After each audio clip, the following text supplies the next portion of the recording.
WTF Weekly with Janizy, your host with the most. School out of smoke yuckers back in the house. I know y'all been missing the guy.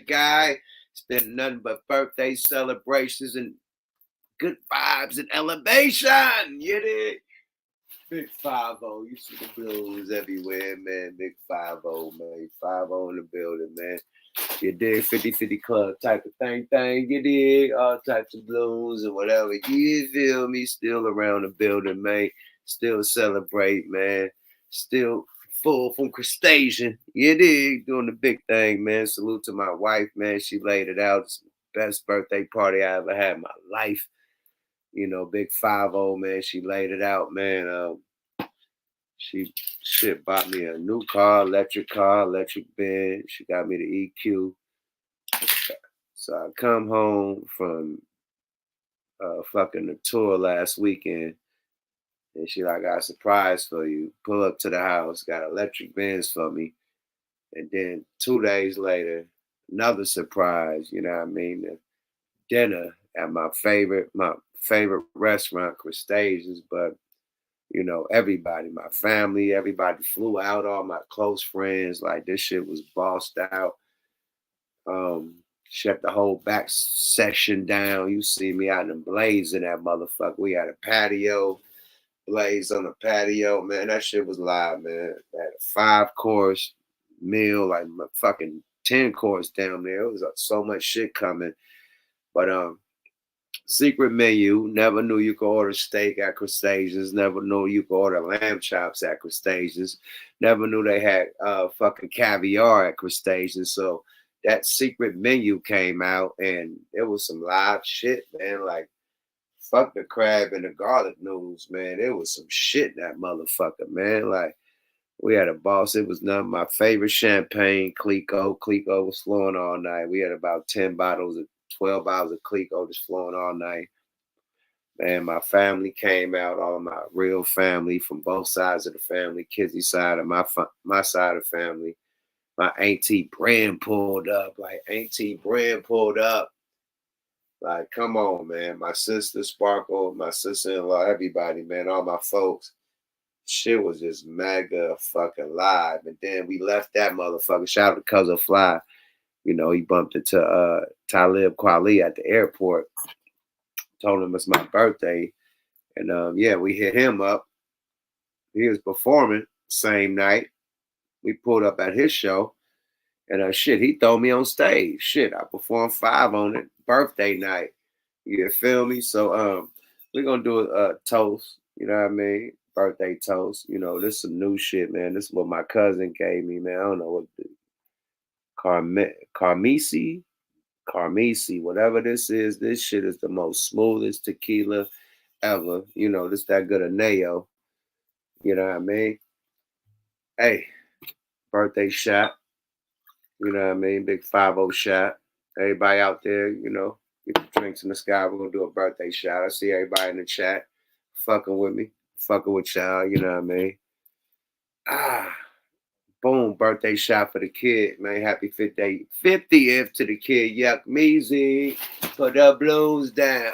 You dig? Blues everywhere, motherfucker, man. Hella blues, man. Put the blues down, man. Put the motherfucking blues down. They just float everywhere, man. But big 5-0, man. Yeah, I do, man. Salute to everybody. Shanique, well, I see you in the building, sis. Thank you. You dig? Everybody with the birthday vibes. I appreciate y'all, man. Yeah, my wife laid it out, man. My wife is the motherfucking shit. Thank you, baby. She knew. She knew I wanted that motherfucking electric Benz. I don't fuck with the Tesla and shit, but when that electric Benz came out, she knew I wanted that motherfucker, man. I came from the tour. That bitch was in the parking lot like, wah la la la dang. Here you go, the new key. There you go, buddy boy. There you go. Happy birthday. That's the type of wife you need, nigga. You feel me? Happy birthday to you. Thank you, baby.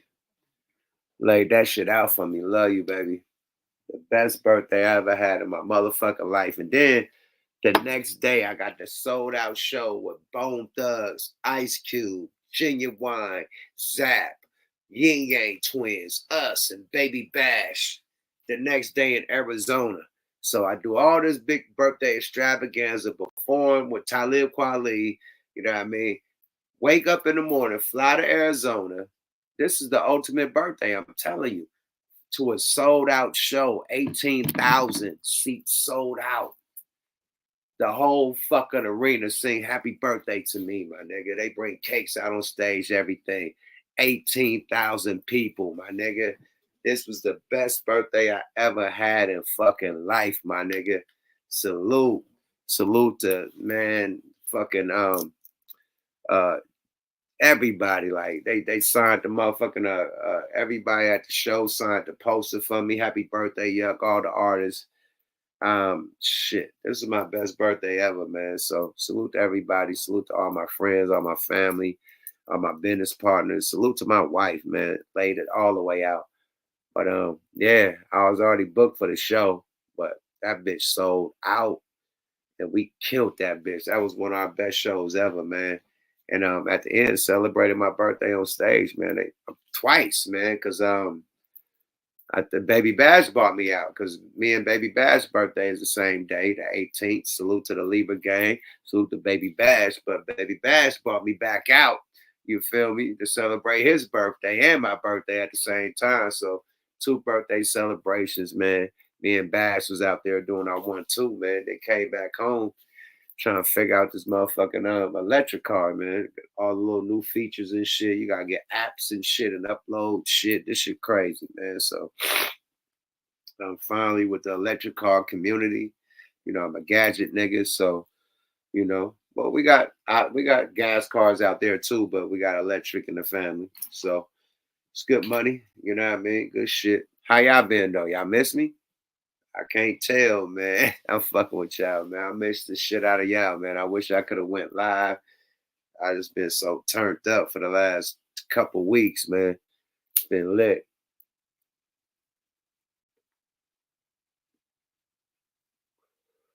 I'm actually lit. Let me see what y'all saying, man. Tapping in from Chicago. I see you, Chicago. Okay. EV rolling. Okay. Happy B-Day. Thanks for the B-Day shout outs, man. Yeah. Timeless. Definitely, man. He said black never cracks, man. He said look 25 at 50. Good shit. Appreciate y'all, man. Don't tell nobody else I'm 50, man. You know, easy. I'm fucking with y'all. Don't tell nobody else I'm 50, man. I'm fucking with y'all. I'm proud to be 50, man. A lot of niggas from not 50 years old, not 50. No police, man. But a lot of niggas from my hood to make it to see 21, let alone 50. So man, it's an honor, you know, definitely. We're gonna get to the content with no nonsense, though. Everybody, many more to come. Appreciate y'all, man. Happy birthday from Compton. Appreciate you, James Cash. He said you earned all your blessings. Definitely, man. Appreciate y'all, man. Shaniqua, much love, man. Just checking out, seeing all the love and shit. I gotta scroll down and check y'all out. Uh-huh. Yeah, happy belated. I see you, boy. Yeah. Yeah, man, we had a motherfucking ball, man. Boy, I was suited and motherfucking booted, boy. God damn, I was suited, man. I was, boy, the kid was booted, man. The kid was suited and booted. Man, hold on, let me find this shit. If y'all don't follow me on the gram, man, if y'all ain't seen my pictures on the gram, y'all tripping. But follow at Regime General, man. But I was suited and booted. Let me cut the volume down.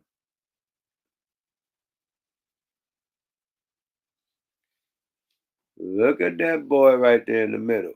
That boy is suited and booted, boy. That boy in the middle is crazy, boy. Hold up, big swole up.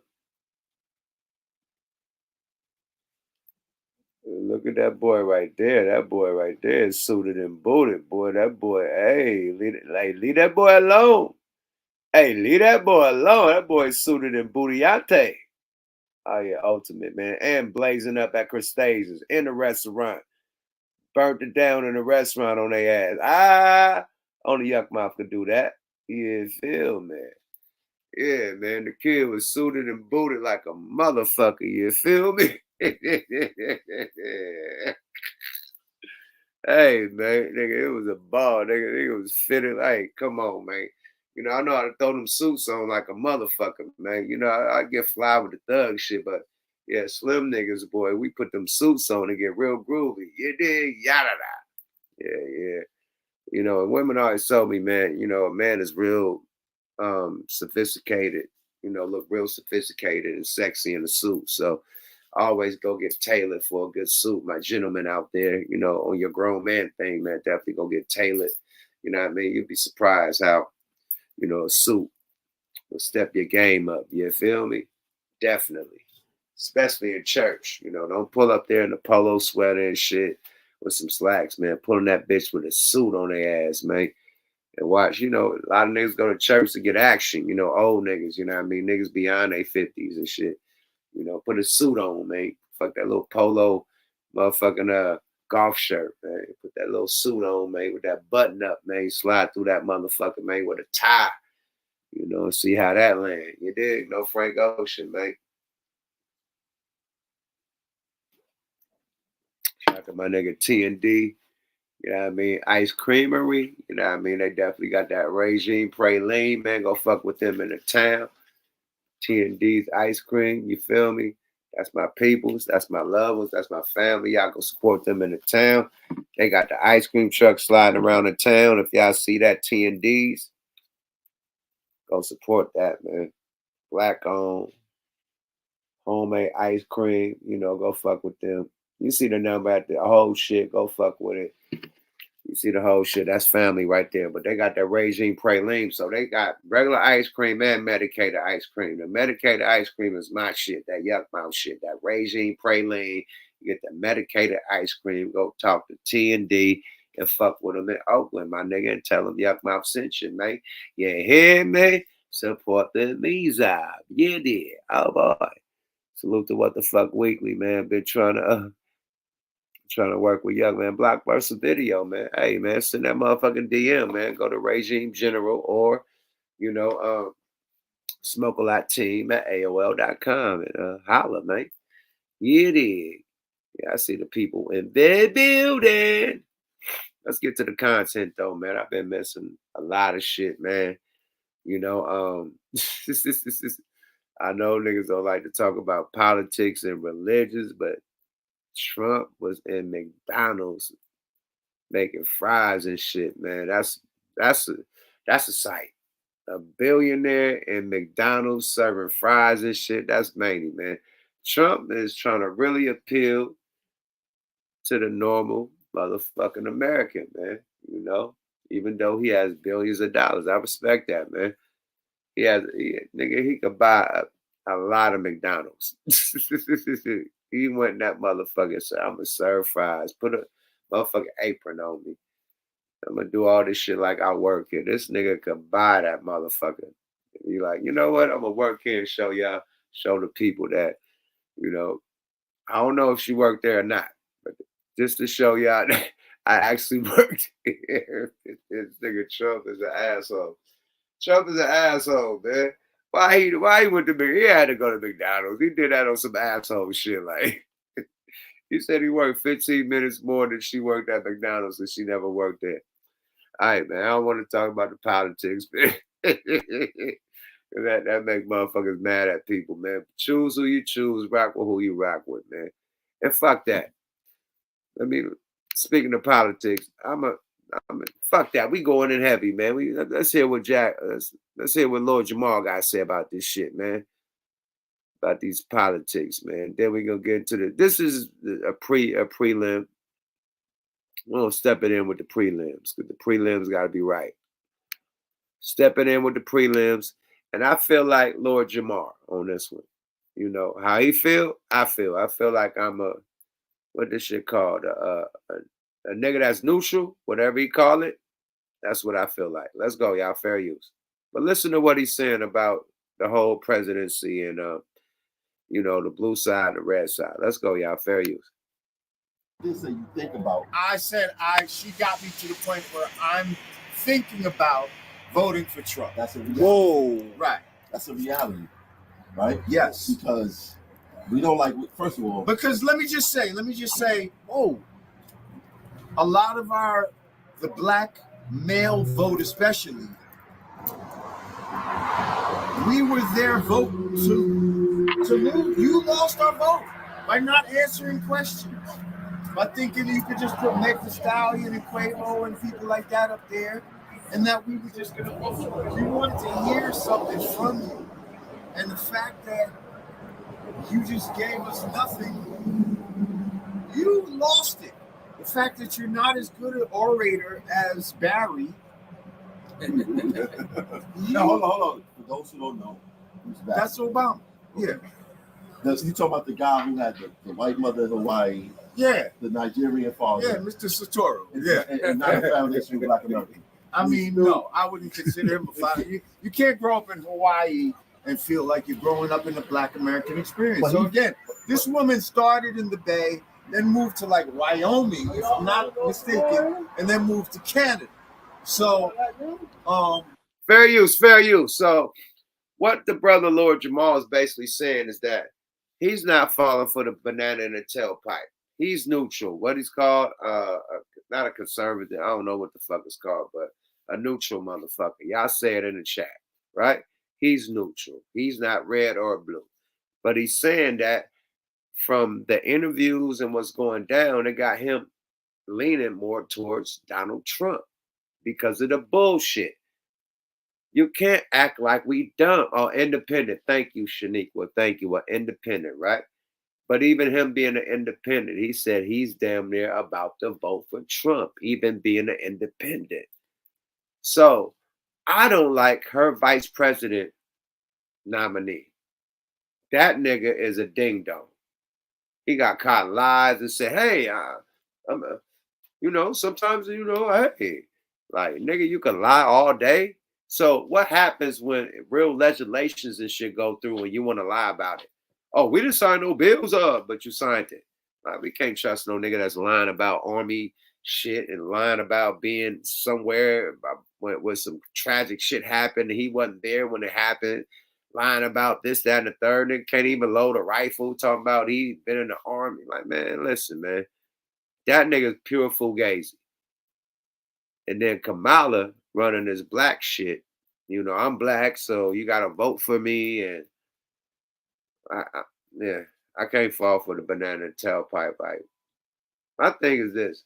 Every time I see them on camera, they talking about how bad Trump is. But tell me your policies. Tell me what you're going to do. Tell me what you're going to do to change what you've done the last 3.5 years. That's what I want to know. Until then, I don't see the point, I don't see it, It's like another puppet for the elites.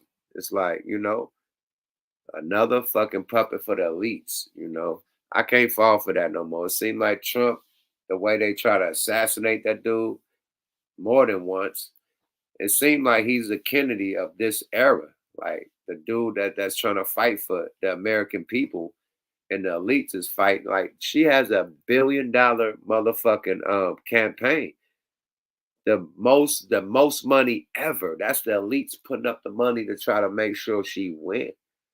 Why are they trying to make sure she wins so much? Nobody has ever got $1 billion campaign. Why is $1 billion going against this man? Because he's going against the elites. Like, I'm telling you the truth. And he's going for the American people.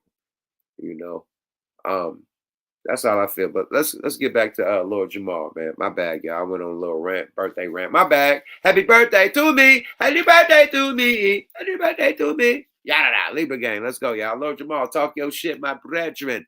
Let's go. How much of the foundational Black American experience were you really living until you went to Howard? But he felt the need. And joined the AKA. Went to Howard and joined the AKA. Look, he felt the Now need. you black. he felt the need to go to Chicago and lecture black people. Right. Oh, and that backfired in his face. Right? Now he want to know why people wasn't supporting Kamala, right? Right. It's because he said, "Yo, y'all not supporting me like y'all support her because Obama let us down. Why would they support her when you let us down?" And see, I, like a lot of other people, already got caught up in identity politics the first time around.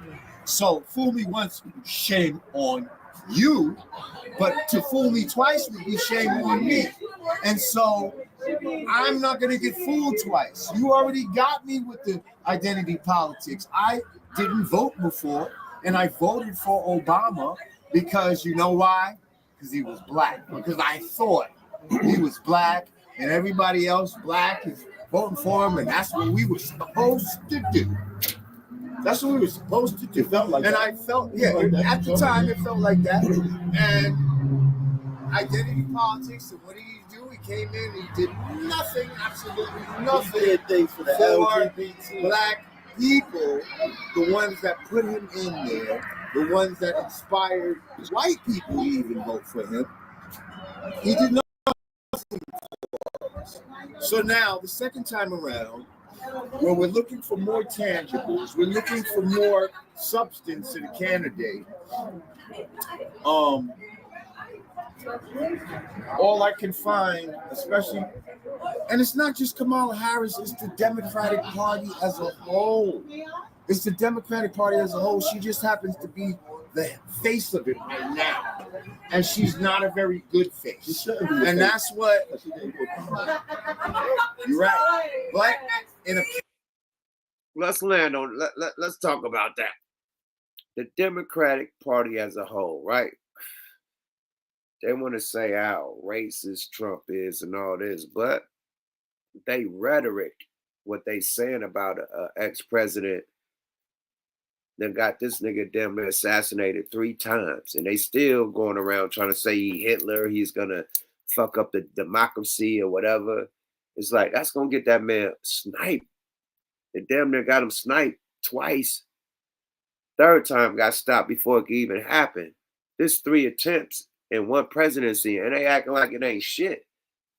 The Democrats, and they're not slowing it down. Oh, he's gonna erase democracy. He's gonna change the Project 25.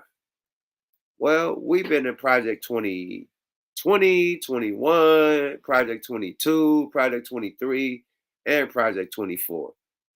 And we've been fucked up system projects.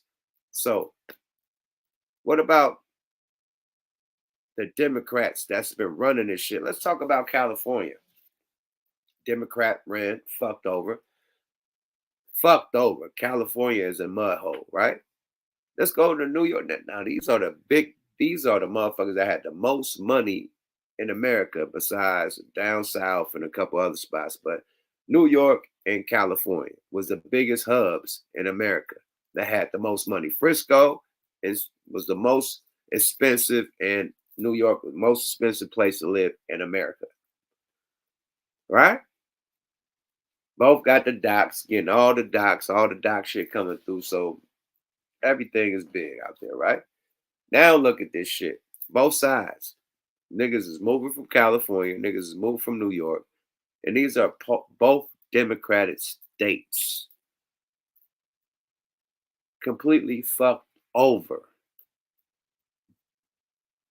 Gavin Newsom just passed a law to where no ID voter registration, meaning that immigrants can vote with no ID. So they let these immigrants in just so they can vote, basically. You know? Cheat code.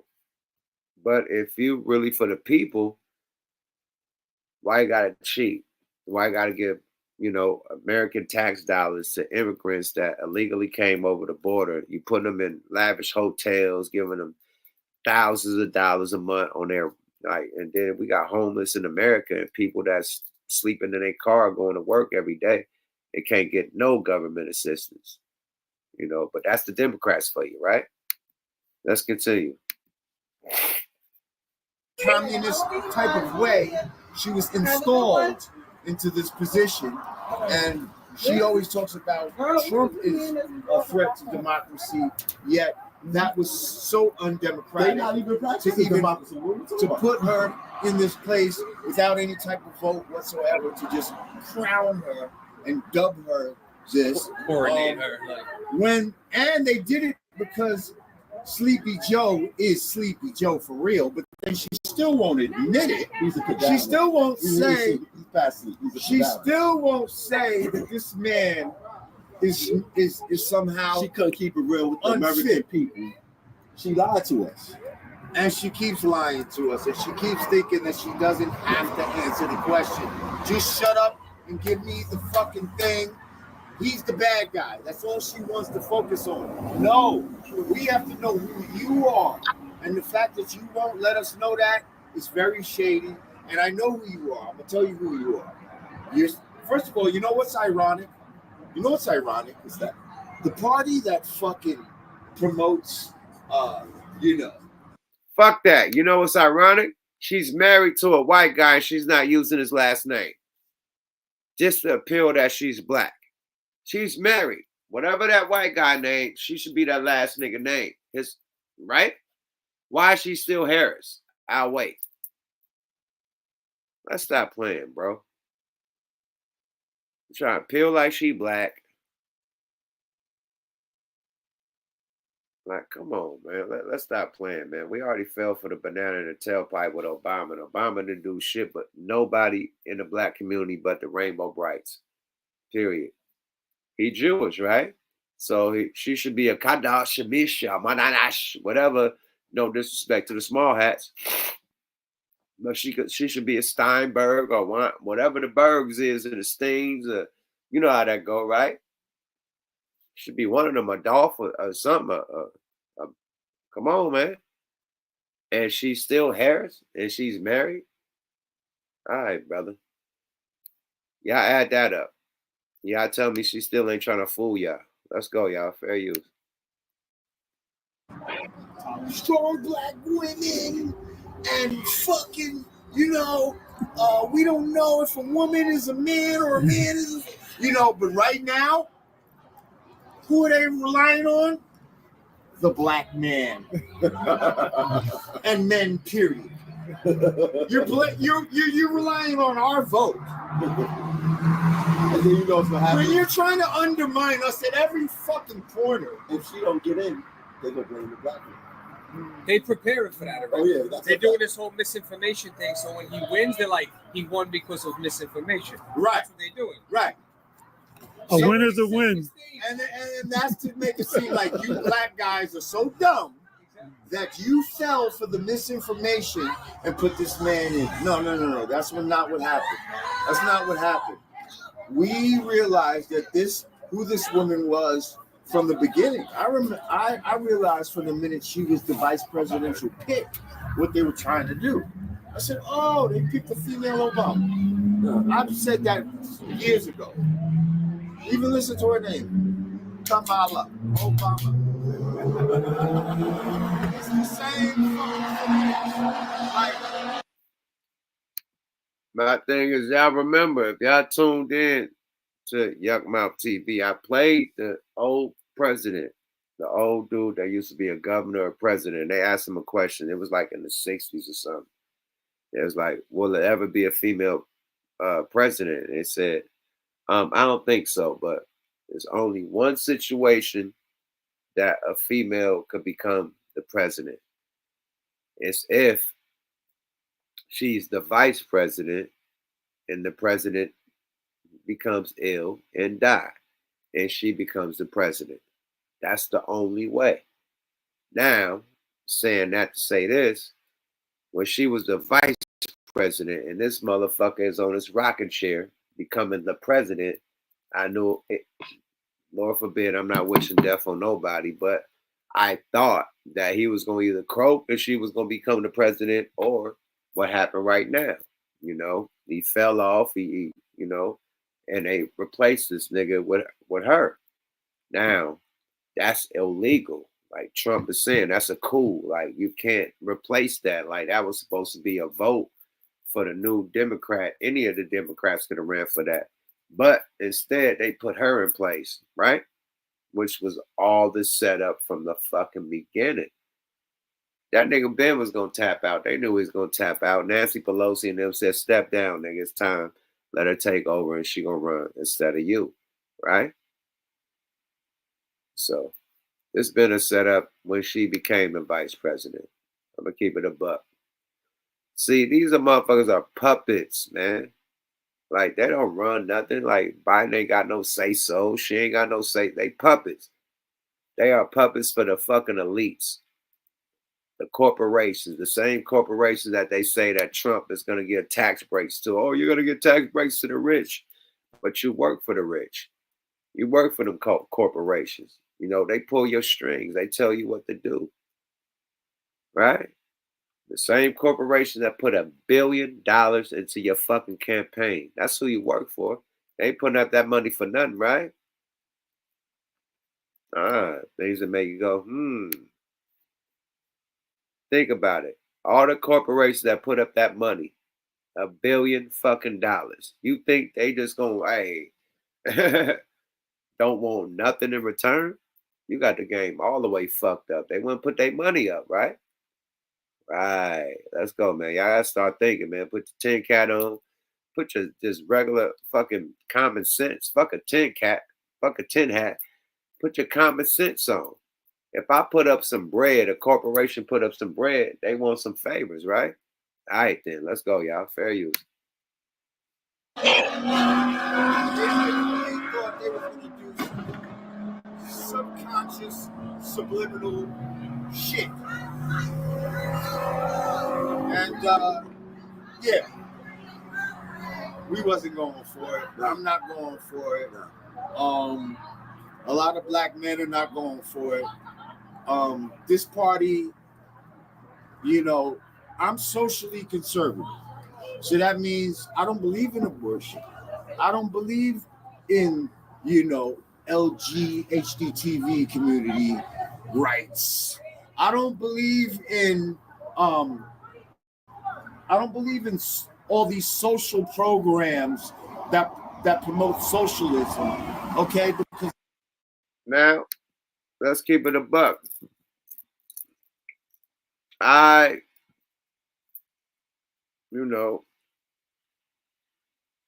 I'm 50-50 with the abortion shit, you know. At the end of the day, I feel like Corey Holcomb, you know, no matter how you cut it, slice it, or dice it, females are unaliving babies when they could have the baby and put them up for adoption, right? If you feel you can't take care of that child, somebody else is willing to take care of that child because a lot of females are not able to have babies, so they adopt children. A lot of families and married couples can't have babies because the wife can't have babies, you know, from geological, you know, physical, you know, defaults or whatever. So she can't have a baby. So they want a new baby. So a brand new baby, instead of trying to, you know, no disrespect to anybody in a foster home, but getting an old baby is different from getting a brand new child that you raised from the beginning, from birth. So I would say, like, females, if you can, just give, if you can't take care of the child, just put it up for adoption. Like, even I'm gonna give y'all some personal shit that I never should have, you know, talked about in life. But my mom couldn't take care of my sister. You know, she's the oldest child, and she put her up for adoption. She didn't have an abortion. She put up for adoption, and my grandma adopted her, and she was raised with my grandma. You know what I mean? So family members could adopt a child. You know what I mean? And it still be raised up, even if you're not financially stable. You know what I mean? So a lot of females get abortions because they're not financially stable. You know what I mean? In that case, let another family take care of the baby. That's all I'm gonna suggest. Period.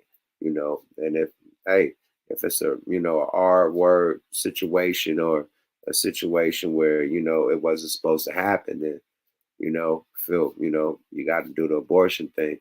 But if it's a situation where you're not financially fit, or you're mad at the baby daddy or whatever, I think you should, you know, put the baby up for adoption, then, you know, eliminate the baby. Just my thoughts, you know. My bag. If I stepped on any female's toes tonight, I can't tell y'all what to do with your body. that's just my thoughts from an outsider looking in. That's it. Let's continue. Fair use. That makes the government the parent of the people. We are supposed to be in charge, okay, as the people. The government's supposed to work for us. We don't work for them. We don't need government oversight over every little thing. We have to jump through all these hoops to make shit happen. You're not my fucking mother or father, okay? You work for me. You're supposed to be a civil servant. We really need to do this whole thing, to be honest, because I don't understand why there's even representatives like. It's like people think that in politicians or politics, the people work for the politicians. No, the politicians are supposed to work for us. Exactly. Right? So they got this whole thing mixed up. If they don't do what we say, we got 2, 3 years or 4 years, depending on which level you're voting on, to vote them out. This woman is against free speech. She's mad when she's talking about people, misinformation and all this type of bullshit, and she don't want people to say this and say that. This is America. Whether you like it or not, if you don't like the speech, you're still supposed to be allowed to say it. And when people like her come in with these communist views, these book burning type of views, this is very dangerous to the fabric of our society. Do not let this woman into office. Let me ask you a question. Is it because of her policies, or is it because she's not able to verbalize what she's actually going to do for the people? It's both. It's both. So understand, people. Policies that I don't agree with, and I don't believe that she's able and competent. I do believe she is a DEI hire. Okay, I do believe that they just put her there because it looks good. Okay, I don't believe she's earned her way there. What has she done that's so spectacular? She was a DEI hire.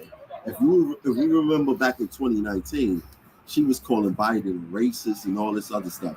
She got like 1% of the vote. If you was truly black, why would you run with a racist? Why? Right? It makes absolutely no sense. And I want to. Yeah, I remember that. She did call Biden a racist, but you got Vince calling Trump Hitler, I think, or some shit. And Vince had to back his statements. So, when people are competing against each other in the presidential races, they're going, low blow, period. Period.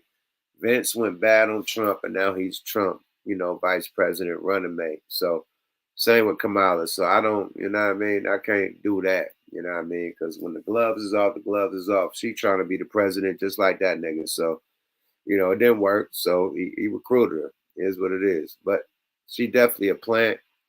I think she's a female Obama. They trying to put her. That's why they bought Obama out, and he tried to check black men. Hey, you man, get your old ass up out of here, man. They try to bring Bill Clinton out. This nigga can barely talk. And like, man, put them niggas up. Like, what you gonna have a nigga play a saxophone or something? Like, it ain't working. They pulling out all the shit, all the stunts. They bought out Bill and Trump. Bill and Obama. And they both failed. Both did horrible. Horrible. Terrible. You feel me? And then they had Lizzo. Fat ass Lizzo up there talking about, hey, it's about motherfucking time. It's about time you get your big ass off the stage. Play a fucking harmonica or flute somewhere else but the presidential campaign.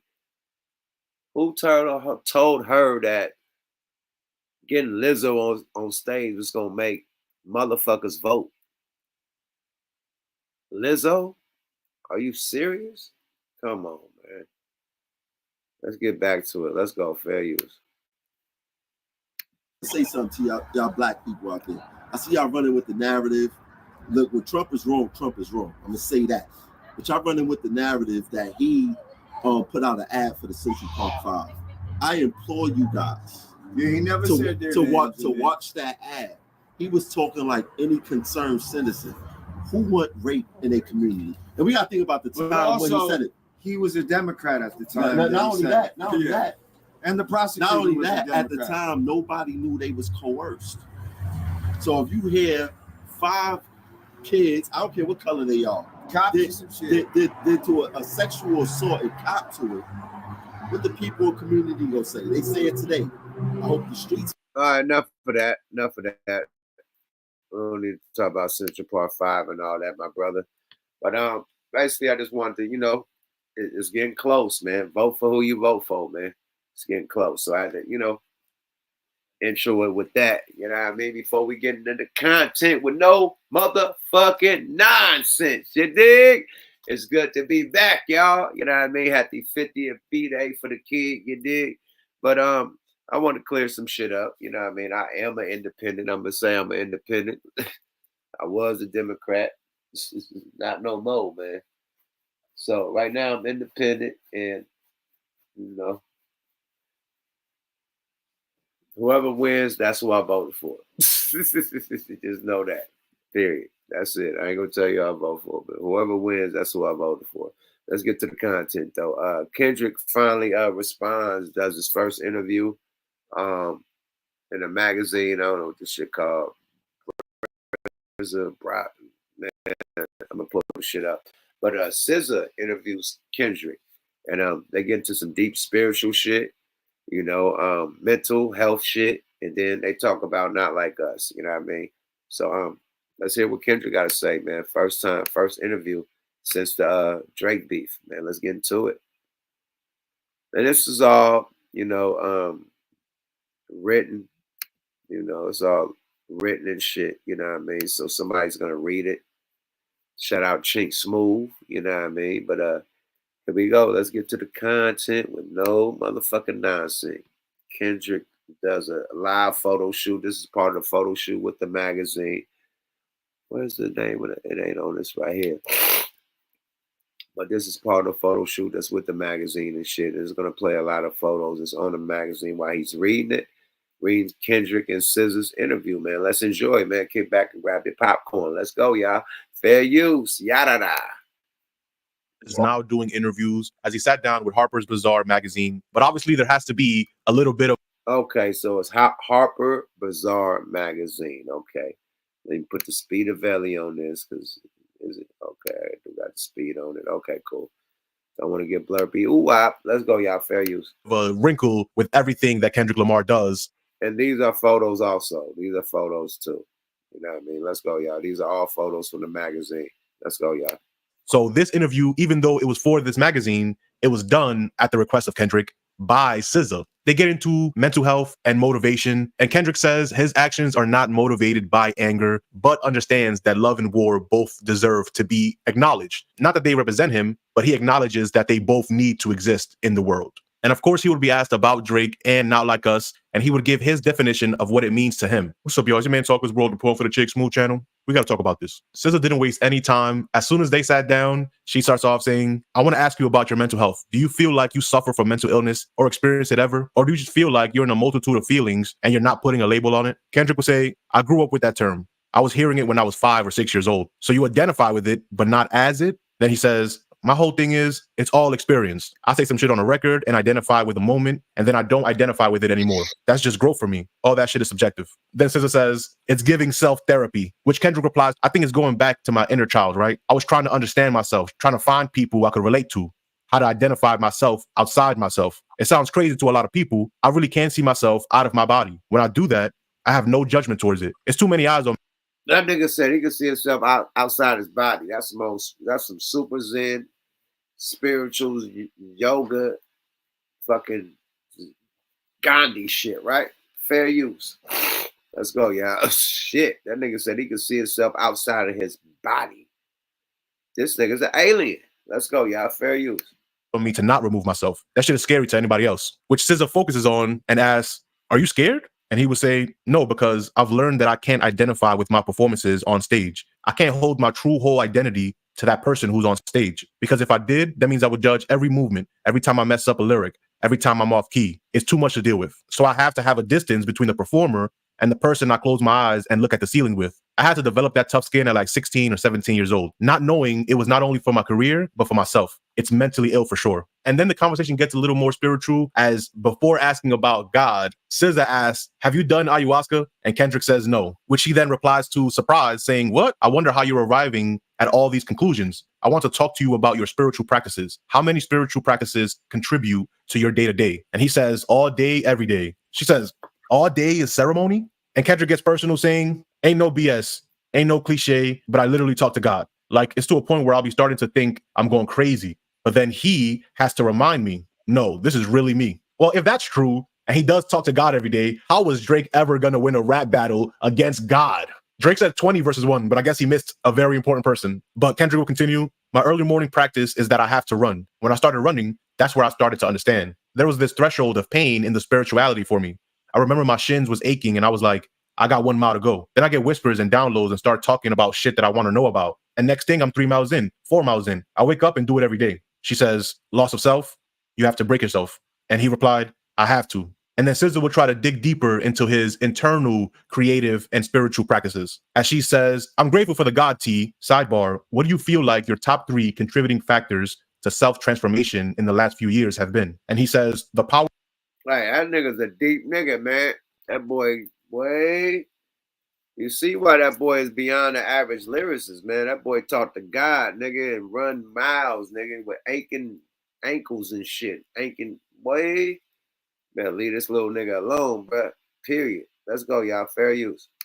Power of honesty and being honest with myself, perspective about the person sitting across from me, and learning that vulnerability is not a weakness. That last one probably been one I'm still developing. To that, SZA will ask which one was the most difficult, and Kendrick will talk about his childhood and how there is no growth without vulnerability. He says the last one was most difficult. She says, why? And he replies, we talk about our childhood. I hate going back to that. It's traumatizing. My pops, he was tough. He was militant. As far as every day, you are expected to go to work, take care of your family, get back up to do it all over again. Being a man type shit, right? And he never showed no weakness. He never showed any emotion that could garner a one-up from the person sitting across from him. And I learned to experience that, not knowing I had them same traits, right? But for what I do, there is certainly no growth without vulnerability. If I understood the power of vulnerability earlier, I could have had more depth and more reach to the guys that was around me in the neighborhood coming up. You know, our parents, they never had these outlets to express themselves the way they wanted to. I've always looked at us as somewhat of a beacon of hope for them. I've always wanted to know, how does your mom feel about your self-expression? He would ask SZA. SZA would give a story about how her mom grew up and how SZA was able to give her mom freedom through her music. And Kendrick said, you did give her freedom. And SZA says, and she gave it to me. But she would turn that right into, when was the last time you cried? When was the first time you cried? And Kendrick would say, I would say the last time I cried was probably on Mr. Morale, on the Mother I Sober record. It was deep for me. SZA would ask, would you say you've done more crying recently than you have in your life? He said, now? Yeah, I have to. She said, it's cleansing. And he replied, it might be easier for you though, which SZA replies to, I cry all the time. I'm gonna cry right now because that's just beautiful. Wait, you didn't tell me. What was the first time that you allowed it to happen? Which then Kendrick says, the first time I allowed it to happen is documented, actually on stage. In 2011, when Dre and Snoop and the whole West Coast was out, and they was like, this is the torch that we were handing off. Dre passed me the torch, and a burst of energy just came out, and I had to let flow. My tears is all on the internet. And now I look back, and I love that moment. I love that happened, because it showed me in real time expressing myself, and seeing all the work that I put forth actually come to life in that moment. And for those of you who don't remember, here is that moment. Fair use, y'all. Here is that moment. I already got to tap in, man. I always got to tap in or I get blurred. You know what I mean? These motherfucking YouTube guidelines and oopty boobop. So fair use for educational purpose and shit, all that shit only. Let's go. Fair use. But this is when Snoop, Dr. Dre, and Game, you know, hand so Kendrick, he's the king of the West Coast, man. He got to hold it down. So yeah, Kendrick gets real emotional on this. So man, let's check this out. Fair use. Torch, nigga, you better run with it. You better run with it, nigga, because it's yours.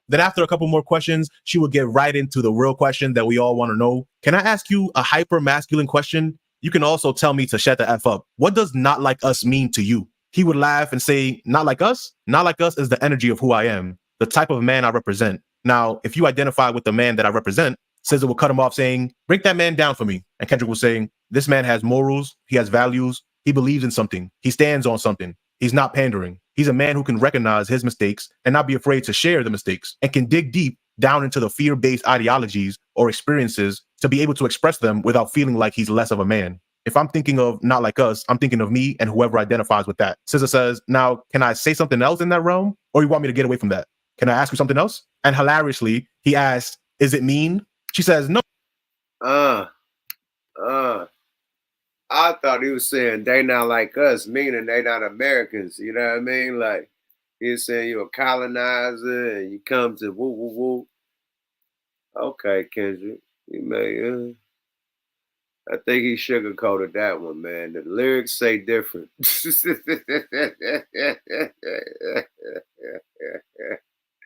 Oh, that was smooth. That was the smooth curveball. That boy. That nigga Matrix, that one, boy. That nigga did the Neo. Like, you, he does. Oh, them bully. That boy said it's about people that's me and think like me in the perspective and all that and stands on this and that and the third, which is great, which is absolutely right. But you shitted on them niggas. That like Pac said, what you meant with hit him up? And he says, well, there's people that think like me in my perspective. It's like they asked Ice Cube, man, what was the whole, what do no Vaseline mean? He said, well, it means that people that got the energy and has the same perspective, I think, like people that stand and believe in things, like, nah, nigga. That was soft coated, sugar coated, my nigga. You know you was cooking niggas, bro. Stop playing with us, man. This is hip hop, my nigga. You should have said, yeah, first off, fuck your bitch and then click your claim. I'm fucking with y'all, man. Shout out to Kendrick, man. Let's go, y'all. Fair use.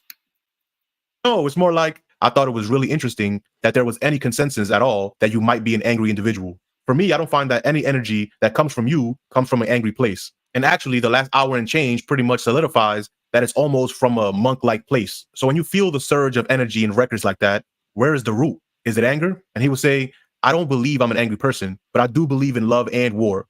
And I believe they both need to exist. And my awareness of that allows me to react to things, but not identify with them as who I am. Just allowing them to exist and allowing them to flow through me. That's what I believe.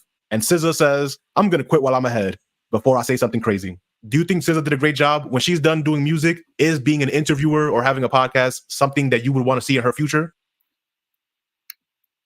Man, I wanted to hear that nigga say, man, hey, this motherfucking nigga keep playing with me, man.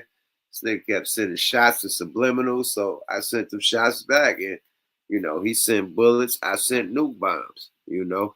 I want to hear that, Kendrick. Like, you kind of was real cool with it. Like, yeah, man, I ain't got no anger.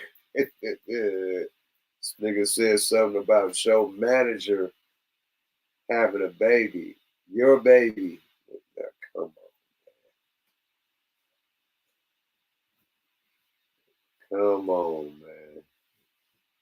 You dropped some nuke bombs. Exposing shit. Allegedly, that's true or not true. I don't know what's true or not true. But the exposed game was way deeper than Pac and Biggie could ever go. And say you wasn't angry. My nigga, man. Salute to Kendrick, man. Speaking of Kendrick, man, let's peep this dick riding ass nigga AKADEMIKS, man. Fedademics, police-ademics, FBI-ademics, cap-ademics, instigator-demics, you know. We gotta break this nigga down. No Frank Ocean, no Diddy Bop. Check this out, though. He brags about, you know, how much money he got. He's the top dude. He's this one, that one. But let's break down what he made his money on. It's the destruction of the streets and the destruction of hip hop, right? First of all, He came in the game making money off the war on Chirac. That was his shit. The war on Chirac. It was instigating street beefs in Chicago where people were getting killed left and right. He's instigating every time somebody killed who killed them and who did this on YouTube, right? Putting footage of when people riding up, all that, right? Documenting like on some 1090 Jake shit. Fast forward to hip hop, right? Now he's instigating hip hop beefs. You know, trying to instigate hip hop niggas that kill, shoot each other, and you get what's going down, right? That's why I call the nigga AKADEMIKS. He doing a job for the police, you know. But let's see how this nigga was towards TDE before this Drake and Kendrick beef. Let's see what he was saying, because this nigga says that, remember, he said Kendrick drop every 5-6 years. This shit is fucking type of music. Nobody trying to hear that fake ass Black Power, you know, niggas, musty niggas that don't wear deodorant. Like, he was saying all types of this shit, right? But let's peep what he was saying right now prior to the beef. This shit is crazy, man. Niggas be wildin', man. It's good that shit is documented, man. Let's see what he was saying about TDE before the Drake beef. But he was calling these niggas, remember, he said whack-ass West Coast niggas and TDE niggas can't come to Canada, and, you know, Kendrick take 1,000 years to drop, and nobody want to hear that motherfucking Black Power, what the shit he was calling, like, nigga woke. All types of shit dissing it, right? Let's see what he was saying prior to that. Let's go, y'all. Fair use.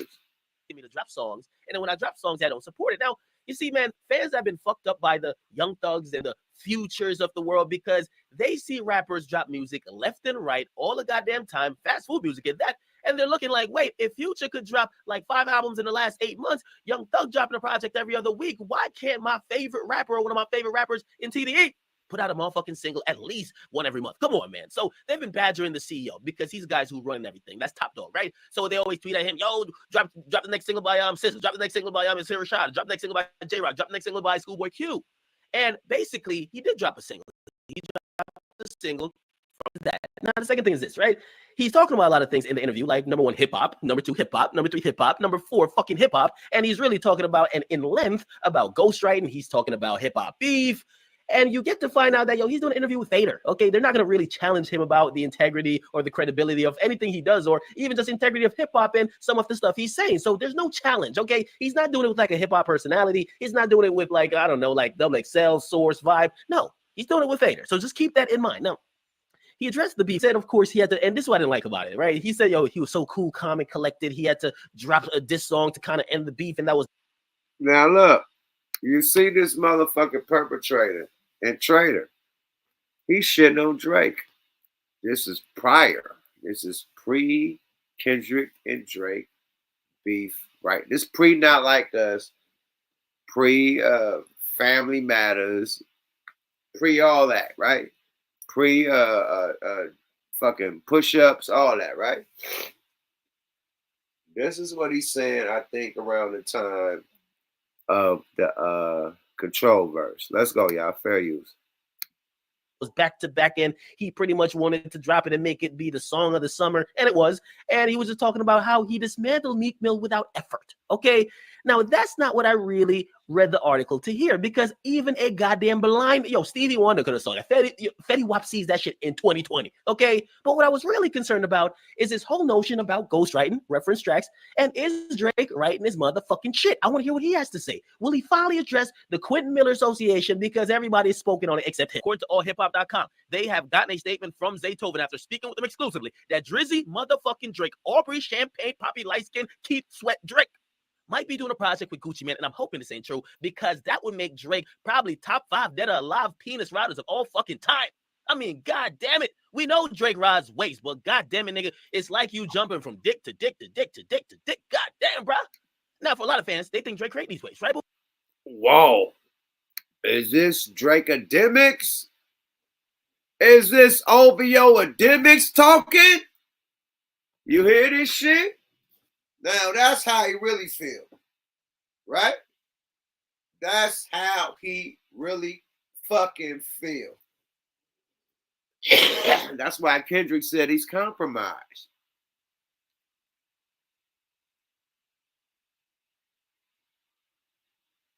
That's why he's compromised. Look at all this shit he said about Drake prior.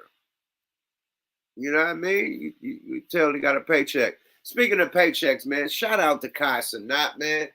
My whole time I've been on, doing these big shows and shit and birthday vibes and shit, I've been seeing Kai Cenat on the TV screen, on the air. I've been in the airport and shit a lot.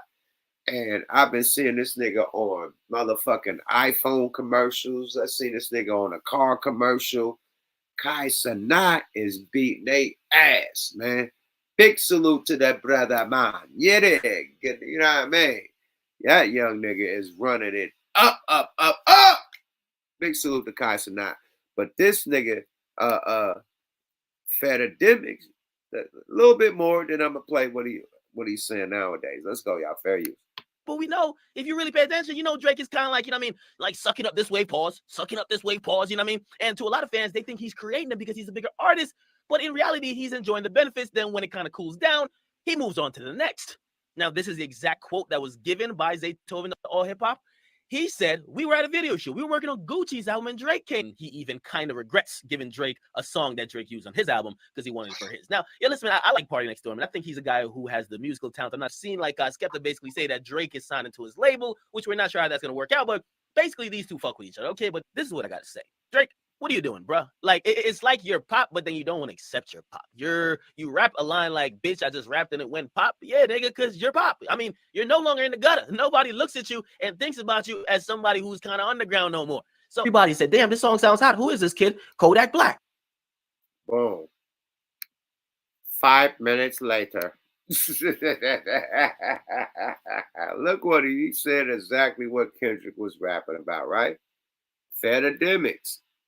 We know he compromised. Let's get back to the content with no nonsense. 5 minutes later. Let's see what I gotta say now, man. This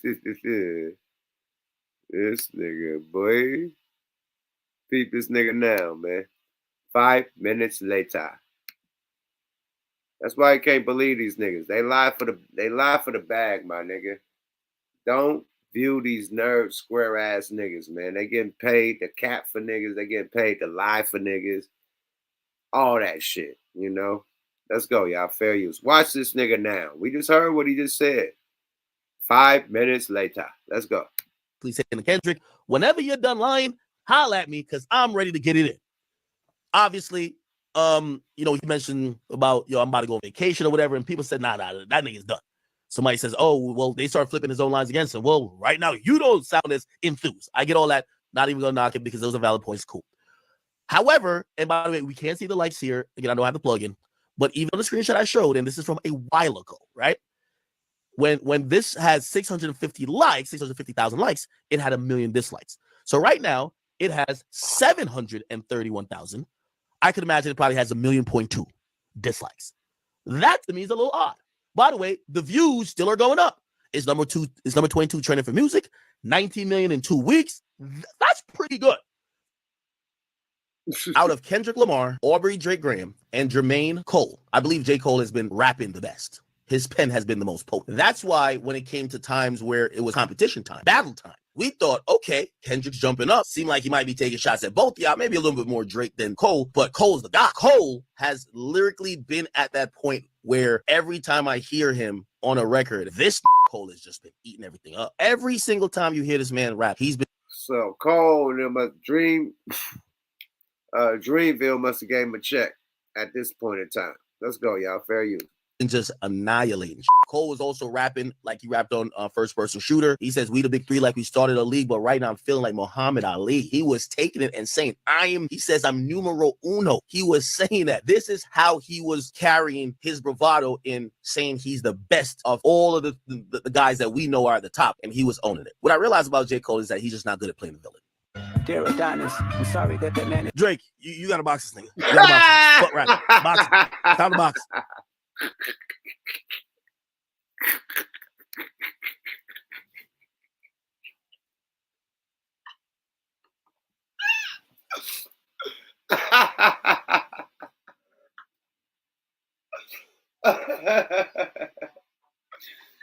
Oh my God, that shit said Dear Adonis. He said, Trey, you gotta box this nigga. Hold on, y'all. My wife calling me, man. My bad. Hold on.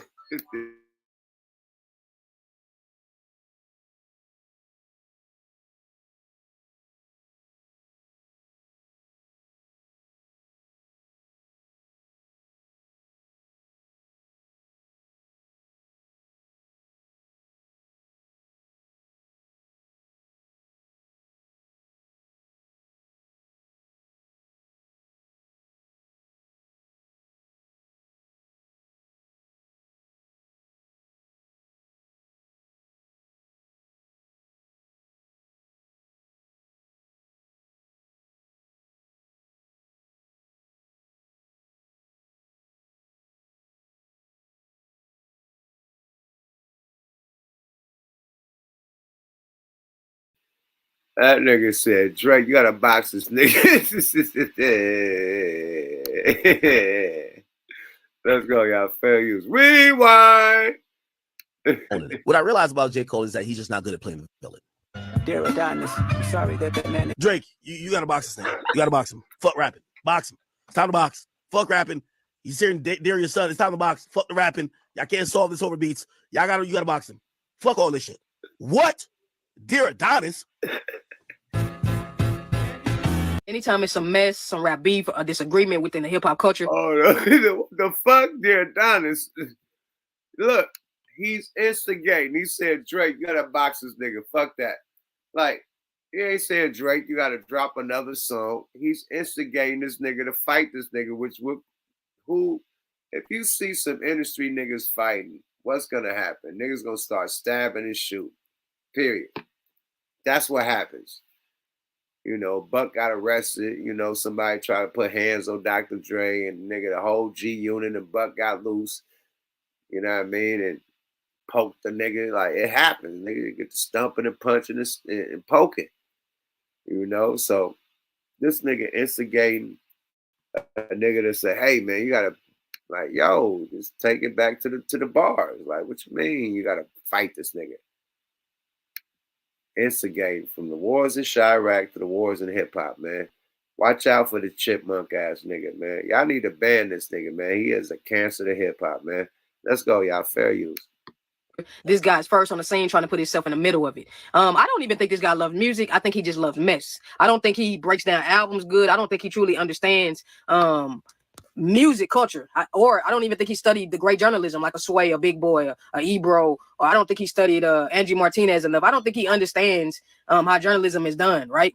A proper way of doing it. I think he just understands the louder I get, the more attention I get. No matter if this is going to burn bridges for me later on, it doesn't matter. Every situation, the Megan and Tory situation, he was running around with Tekashi when Tekashi was having a lot of viral moments, right? Everything Nipsey said about this guy is absolutely true. What else situation? Karrueche and Diddy. Anything Lil Baby, Drake and J. Cole and Kendrick today, being very disrespectful to J. Cole. It's one thing to have a great, humble opinion about a situation, right? But it's different to make your foundation disrespect.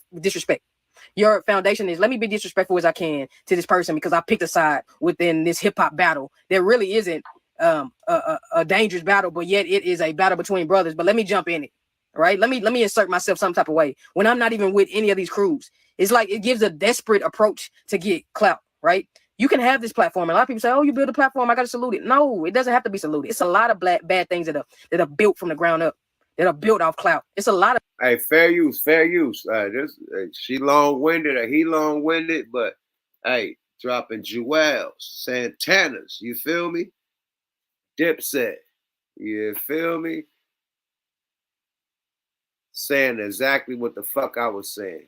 Instigator, hater, instigator. It seemed like the same niggas that he say he liked to love and listen to and shit, he'd turn around and hate on them niggas. We got motherfucking streams of him, damn near alleging, you know, some of the people that he's been paid by, you know, hey, they been at the Diddy parties. Oh, they have their own Diddy parties. You know, they fly 50 chicks down and they have their own Diddy parties. He like insinuating all types of other rappers and companies saying they have their own Diddy parties. This loudmouth nigga, right? He also said that if I go down, I'm taking all you niggas down. I know all y'all secrets. This is what this fat nigga said.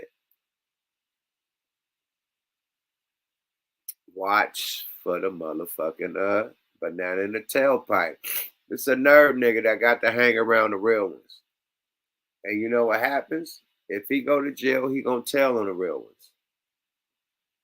Basically. And he gets money for instigating beef with the real ones.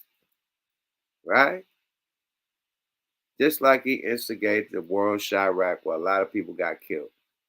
Stop fucking with this dust head ass nigga, man.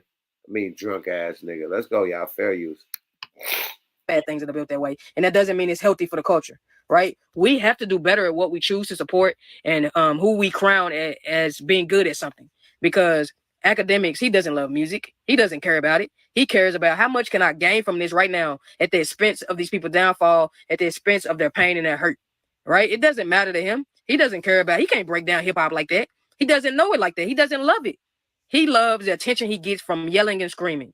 Hold on. Even if he did write Rich Flex, are you telling me that Kendrick Lamar's gotcha moment was? I can keep doing this, bro. Wait, let him finish. Yo, are you telling me that Kendrick Lamar's gotcha moment was pointing out a nigga who wrote 21? Can you do something for me? Come on. That's the thing. His got you moment was what we doing right now when Drake's core audience is stomaching that Drake really don't have a classic and niggas is writing his whole shit. Nigga, that's an insane statement, bro. Yo, this nigga is just repeating that shit is line. crazy. Let the beam shit go. They're gonna click you Yo, bro, no funny shit, bro. Yo, Kendrick, no. Oh, wow. I ain't know the fans was going bad on him. So you get it. Y'all get it, man. He got an answer for. Look at him getting tested. Like the boys, this is his own chat. Question him about his, how he talking about. He's defending, rappers having ghostwriters. Now, at the end of the day, man, if you're a true MC and you're going to be the top 5 dead or alive, you can't have a motherfucking ghostwriter. Jay ain't got a ghostwriter now. You could say Jay had hooks and shit written for him. A hook is different. You know what I mean? Ghostwriter is your bars. Nobody wrote Jay bars. Nobody ever wrote Nas bars.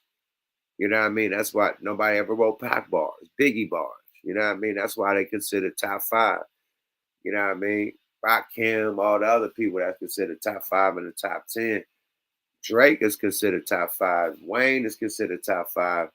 They said Wayne had shit written for him, but love songs, not bars, like lyrical miracle bars. They said Drake had assistants, you know what I mean? So do that include them 2 in the top 5? That's the question. So let's see Act defend this shit. Let's go, y'all. Fair use. Yo, Kendrick, no lie, bro. Everything you said, I was with you just now, bro. But you said Drake don't got a classic, bro. Come on, my nigga. Yo. Like, you really saying that right now, bro? If he did write it, he don't got a classic. Wait. That is crazy that you would say that, bro. Because that's the shit that I be reading on the internet. Before doing the rap battle with Beef shit, I was like, yeah, I wasn't jacking Drake at all. You feel me? Like, I was like, nah, fuck that shit. Because, like, just my own personal reasons. But, like, really sitting back and thinking about it, bro, like, is niggas like you that would be comfortable saying that Drake don't got no fucking classics? And it's a fucking lie. Since 2018, he dropped all L's. Since 2018. Yeah, nah. He dropped all L's. Yo, hold on a second. I'm not even saying Drake doesn't write his shit, but you're saying that if somebody wrote some of your shit, it can't. All right, enough of that. We hear it. We got it. 5 minutes later. I don't want to hear all them other niggas talk shit. But his own chat was going bad on him. Period. That nigga's an instigator, a hater. He's still mad that niggas wasn't fucking with him until he got on Everyday Struggle, and he still flexed that shit. Like, he gets drunk and always have little flashes. Like, fuck the industry, they ain't fuck with me. I made them fuck with me.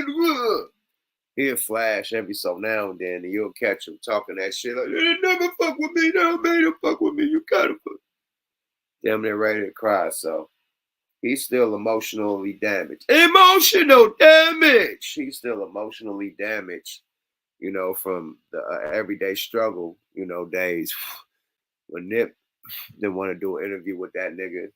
when the nigga from Chicago was about to smack him up, you know, and so on and so on. When the Migos and shit had that shit with Joe Budden, when he walked off, they was about to scuffle them niggas up and look like a ghost, like he seen a fucking ghost. You know, certain situations. So he, you know, trying to get revenge, you know, and when people get money, you know, they start acting funny. You know, you wasn't acting like this when, you know, and salute to him having money. You know what I mean? Like, you know, even though it was off the death for a lot of people and the beef of a lot of people, salute to him getting money, you know, no disrespect. But the disrespect is to hip hop, bro, you know, period. Then you go over there to your, you know, your counterparts, you know, from different races and shit. You know, you don't disrespect their platforms. You don't disrespect them and their counterparts and their celebrities and shit. But you come right over here to hip hop and disrespect every black person from female, you know, to male. You know what I mean? But salute the niggas that snitches and rats and do all the disrespectful shit. But the solid motherfuckers, you want to talk about them. You can't fuck with these nerd niggas, man. Period. You know? Like I said, it's revenge of the nerds, and y'all niggas fucking with the nerds, you know? Y'all let this nigga tell y'all that he's the voice of Drake. This nigga never met Drake. Let think he know every move from Kendrick. He ain't fucking with nobody over there. They ain't fucking with him, telling him moves. Yeah, let this nigga say that Kendrick got bots. Like, not like us, didn't sell how it sold. It was all fake. Hold on, wifey call again. Hold on, y'all.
Yada. Anyway, man. Hey, fuck the fat koala bear. Period. On to the motherfucking on to the next, man. So Fat Joe and motherfucking Dame Dash going through it. They been going through it. I don't know why Fat Joe is talking about fucking Dame Dash on Club Shay Shay. You know what I mean? But Fat Joe and motherfucking Dame Dash going at it right now. You know, entrepreneur shit. You know what I mean? None that broke niggas need to worry about. You know what I mean? Not saying y'all broke, but niggas in my tax bracket, we don't need to worry about this. You know what I mean? Not saying I'm broke, but I'm not in these niggas' tax bracket. So niggas like me don't need to even worry about what they talking about. But I think it's disrespectful that Joe still keep talking about Dame, and he ain't got shit to do with Dame and Jay relationship. But shout out to Forgotten Kings, you know what I mean? D-Rec and all them over there, they doing their motherfucking thing. Fair use of Forgotten Kings. Let's go, y'all. Fair use. Let's go. People hype themselves up to believe that there's something they're not. If you're a hustler, if you're a money getter, then where's your money? If you're a genius and you're smart, then where's your... He said it. You made one, go make another one. And I was surprised at Fat Joe because he ain't got shit to do with it. And, you know, grown man, he's from the street. Hold on, man. He said if you gonna make another one, nigga, you act like he didn't make Kanye, my nigga. The nerve of this nigga, man. Jay-Z didn't even believe in Kanye. Jay-Z just wanted Kanye to make beats, nigga. Dame Dash put up the budget for Kanye album, nigga, and let Kanye record his shit, man. When Jay did not want. Dame and Biggs, actually, they went against Jay. Secretly let Kanye record his shit and made his dope ass shit. Then when Jay started hearing the shit, he wanted to hop on the shit. So that's man, that's Dame artists. Beanie Siegel, the whole fucking I know them niggas ain't big as Jay, but nigga Bean is a beast. Nigga Freeway, all them niggas over there, State Property. You know, Cameron and Dipset, he helped them out. Rihanna, he brought Rihanna to the table also. I mean, look at Rihanna, look at Kanye. They both billionaires. You said make another Jay. He did make 2 more billionaires. Like, Fat Joe, did you make another big pun? See? You got to watch what you're saying when you're talking to a mogul that made artists is bigger than you, my nigga. You can't, you gotta watch your mouth sometimes, Fat Joe. But I know it's for entertainment, or you trying to act like you bigger than everybody, but you ain't bigger than this nigga. Period. You ain't I mean, I don't know financially. I can't, you know, whatever y'all got financially, that's between y'all. And I'm talking about successful wise, like who he put on as far as a record label and who you put on. You just put on Remy Ma, you put on definitely Big Pun. That was your biggest artist. And that's it. Jay-Z, Kanye, Rihanna, State Property, motherfucking Dipset, fucking, who else is over there? You name it. Them niggas is over there, period. And he helped Nori and them with they deal, helped all them niggas over there. Fucking Ja Rule, all them niggas with they deals over there, man. What have you done, Fat Joe? I'll wait. But let's go, y'all. And that's for me being in the motherfucking game. I know what they bought, what Dame and them brought to the table compared to this nigga. Let's go, y'all. Fair use. We don't usually talk on other men's business, so maybe it's changed. But regardless, I ain't got no beef with you, but I have a response to what you said. Number one, make another hove. Why the f would I make another hove? He was double dipping. We were paying him highly as an artist, and he was double dipping from the company, and it didn't make me a lot of money. He did not generate $100 million a year for me. That's why I had to do a lot of other shit. I don't want to make another hose. But I did make a Kanye, a Cameron, pause or help. And, you know, after you do that, I don't have anything else to do. But what I did do is the next year, I started another company called Rachel Roy, and it generated over $100 million a year. So I didn't make another hove.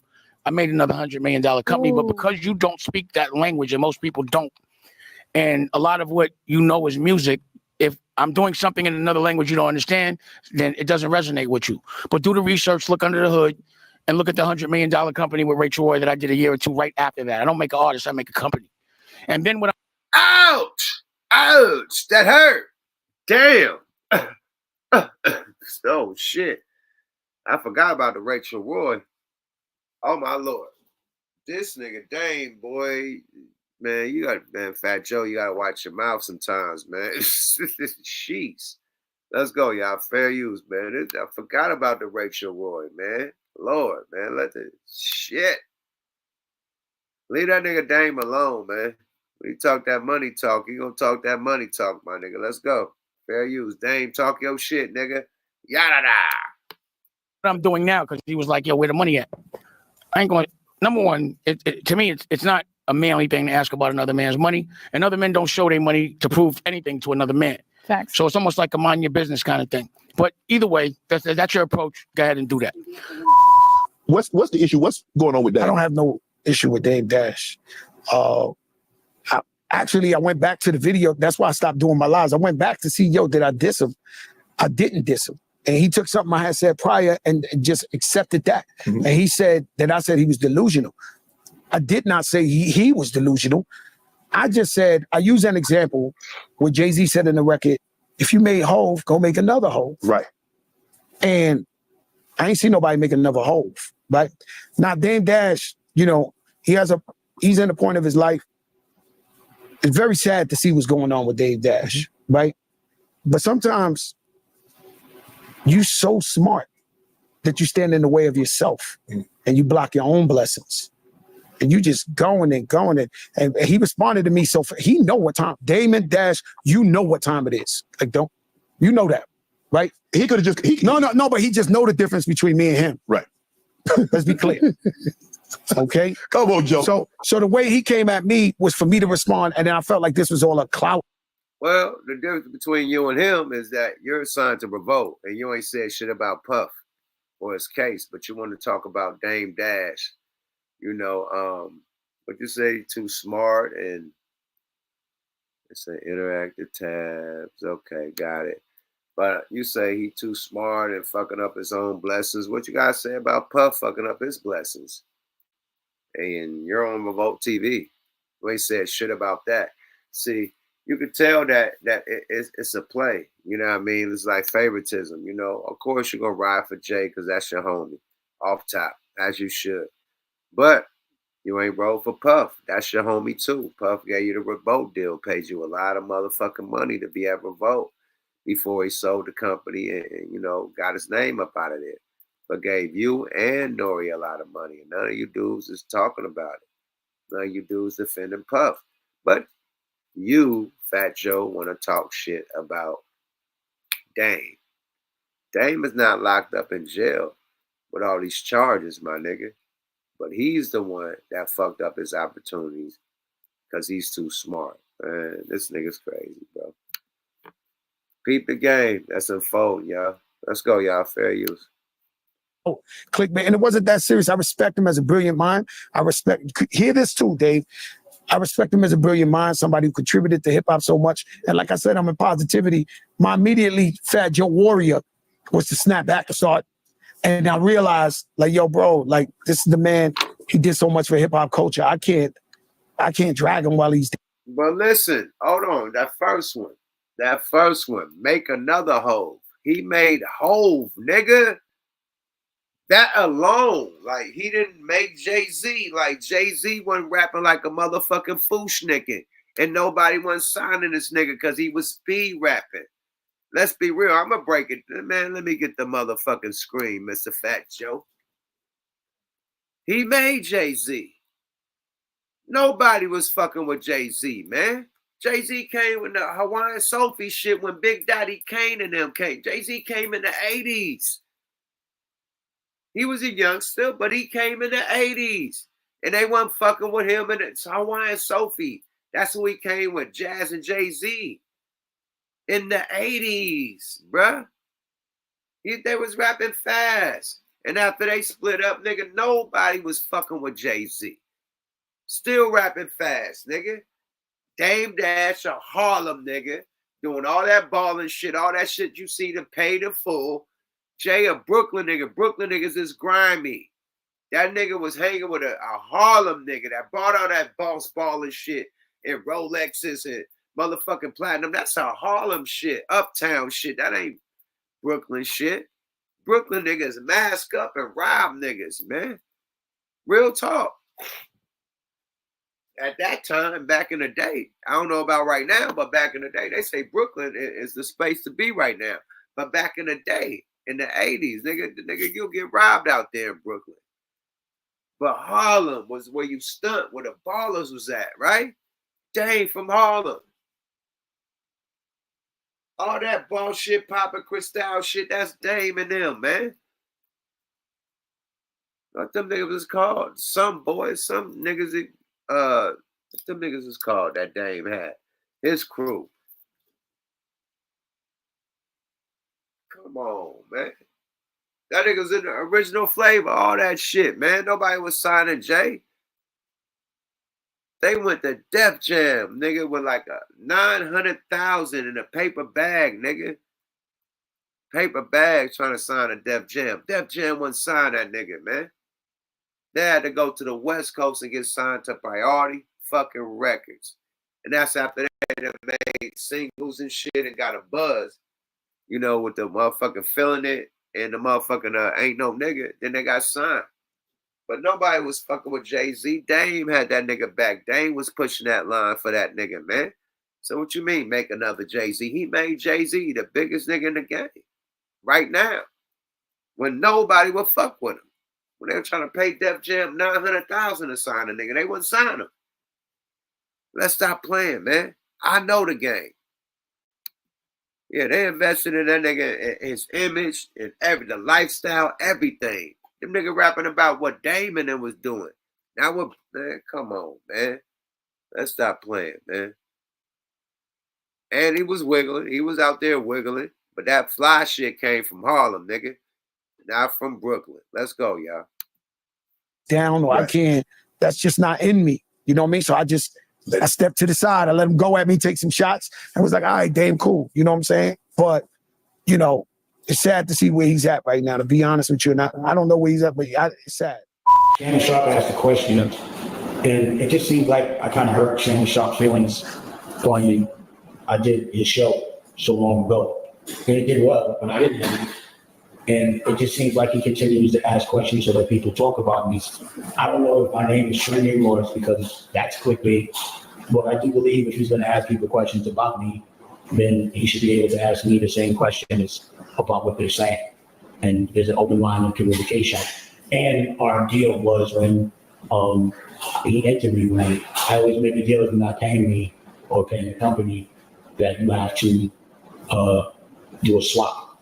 So you come on my network, pause, and do an interview with me. So Shannon, you actually, based on us being men of our word, you owe me an interview. But one of my questions on top of you, like, why do you keep asking people questions about me? But Fat Joe, he said that he didn't mean to offend me. I guess I took it wrong. So if that is the case, that's cool, and I appreciate that. I did appreciate what he said about, what I've done for hip hop. And that's why I was kind of surprised that he was saying anything at all, because we never had that kind of interaction. It was always a very mutual respect. And fair use, man. It's getting long-winded. Fair use. Let's go. This continuing saga with these two. Let's go. When he said the thing like he knows, I didn't quite get that one, but I'm not ever going to get on any kind of divorce against the shit. I'm 53 years old. I haven't been in the street 30 years. I do still live by certain principles. So maybe what you were saying we're not the same is that because of our street principles, there's certain people that we can never work with if we're still true to those morals. So if he's not still true to those morals, and based on certain things he said in those interviews that he works with, those street morals are not the same. And, that's one of the reasons why I chose to take a different path. What you said, I was in a sorry place and felt sorry for where I'm at. I don't really understand that part, but I kind of do. I now understand who he's managed by. Those are the same people on the court, or that have been trying to devalue something I'm trying to sell. So it kind of makes sense where that conversation there came from. Pause. No one has to tell me, you got to go to work today because I'm unemployed.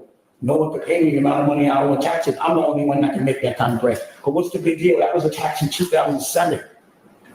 So that's why I'm in such, that's the narrative. It just seems like for some reason, a guy like a Steve Stout and what Fat Joe said, it seems like it's the same narrative. So it seems like somebody's telling them to say that. It's the same people affiliated with the same people. And that's what I have to deal with. When I have a problem with one person, it's with everybody they work with because they seem to make the Jews aside. Let's talk about it. All right. It gets deep. Shout out to Forgotten Kings, man. I don't know, man. I think it's kind of wild how they doing Dame. Like, he ain't put on for hip-hop. Like, he ain't put on the biggest artist in hip-hop, which is Jay-Z. The next biggest artist in hip-hop, which is Kanye. And, the other biggest artist is Drake, and Kendrick. But besides them, shit, Dame has something to do with it. So, Joe, you legendary, bro, but just from an outsider looking in, bro, that ain't the conversation you can have about that, man. You act like this nigga is a nigga that just came with an independent record label. He just made Jay and just fell off. Like, he didn't have no shit after Jay. Like, it was all Rockefeller with just Jay. Like, remember, nigga, Jay came out with the sunshine shit, tried to do the motherfucking shiny suit shit. That's the second album after, you know, Reasonable Doubt. Reasonable Doubt was classic, right? Puff and them start popping. Mason them start popping. That nigga started trying to do the sunshine shit like Mason them with all the motherfucking shiny suits and shit. That album didn't work, right? You had to go back to the board. Hard Knock Life come out, which motherfucking Dame Dash got that when the nigga was playing the beat.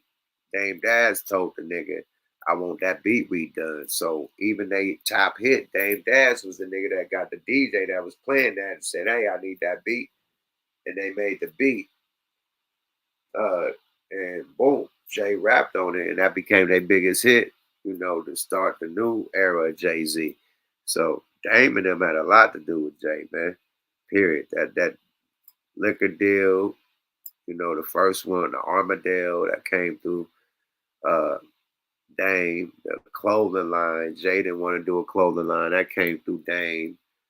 Yeah, Dame did a lot of shit for that record label. Jay was just a rapper, period, like he said. So yeah, man. Can't count Dame out when other niggas are successful off the seeds that he planted, you know. It's like saying, you know, Wayne is good, but Baby and them don't get no credit. Drake is good, but Baby and them don't get no credit. It's like, nah, them niggas, you know, made that happen. So when Baby went in there and said, oh, 3 of y'all, you know, stop disrespecting my name. Like, how you gonna praise Drake but disrespect Baby? Like, that's their artist, my nigga. Like, how you gonna disrespect Baby but, you know, praise Nicki? That's their artist, you know. So that's all he was saying. You know, same with Dame. Made the biggest in the game, you know. Gotta get that man his respect. But big motherfucking welcome home to Big Meech. You know what I mean? He definitely is in a halfway house right now, man. Yeah, it's up, man. You know, the mob is back, man. Free the guys, man. You dig? That also happened while I was out of town. You know what I mean? That actually happened the day after. I want to say the day or two after I did the Blue Da Vinci interview. If y'all didn't see the Blue Da Vinci interview, y'all go check that out. He talking about the whole BMF thing, you know, Big Meech, you know, and what he got going on right now. So y'all go check that out right after this, man. Go check that out. That's a good interview. Yeah, right after that, like a day or two after that, Big Meech came home. And you know how this shit go, man. You know, the internet don't play no games, man. It's already a slander, you know, going towards Big Meech, slander going towards Blue Da Vinci. Like, yeah, the internet don't play no games, man. But I don't give a fuck what the internet say, man. Welcome home, Big Meech, man. The biggest to do it, the biggest ever to do it that I seen do it in life. Welcome home to the God, man. Definitely, man. You know what I mean? He in the halfway house for I don't know how many months. Somebody got the whole breakdown. But he'd be out there, you know, doing his 1-2. Y'all see him in the flesh, you know what I mean? Back out there throwing money in the sky. They gonna pay top dollar for me to come through the club, period. His walkthrough is gonna be supreme. I think $1 million, $500,000 walkthrough is for that dude, period. As soon as they let that man out that halfway house. You know, 50 gonna definitely bless him with a nice loaf of belly, super loaf of belly. And yeah, you know, they making money off the Big Meat shit. I mean the BMF shit. So legit, you know, legit money. You know, I just see it going up. You know, you got both the brothers out. You got Terry out, you know what I mean? Southwest T is out. And you got Meech out. They making legit money off this shit, man. So, you know, new era of BMF, I think, man. And welcome home, Meech, man. Big mob salute. You dig? Yada da. Fuck y'all niggas with them talking about niggas is rats, nigga. Y'all listen to rats, nigga. Hush your mouth, nigga. Y'all listen to rap niggas every day, nigga. Stop playing. Stop playing. Oh man. Do we want to go there? shit.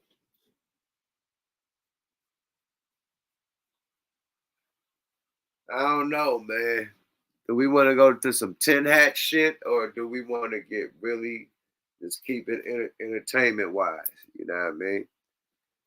Tin hat or entertainment wise, man. Because remember, I was trying to break down the whole Baphomet whole shit, but Jaguar Wright breaks down some shit, man. Can we get into some Jaguar Wright? Put the thumbs up. If not, fuck it. We'll keep it pushing to some other hip hop shit. But Jaguar Wright breaks down the real evil shit that goes down in hip hop. I ain't even know. You know, thank God I was signed to real niggas. Shout out CNA. Shout out Jay Prince. Shout out Eric Brooks. Yeah, I was signed to niggas, not no fucking cults and all the shit that go down in hip hop. But let's see what Jaguar gotta say, man.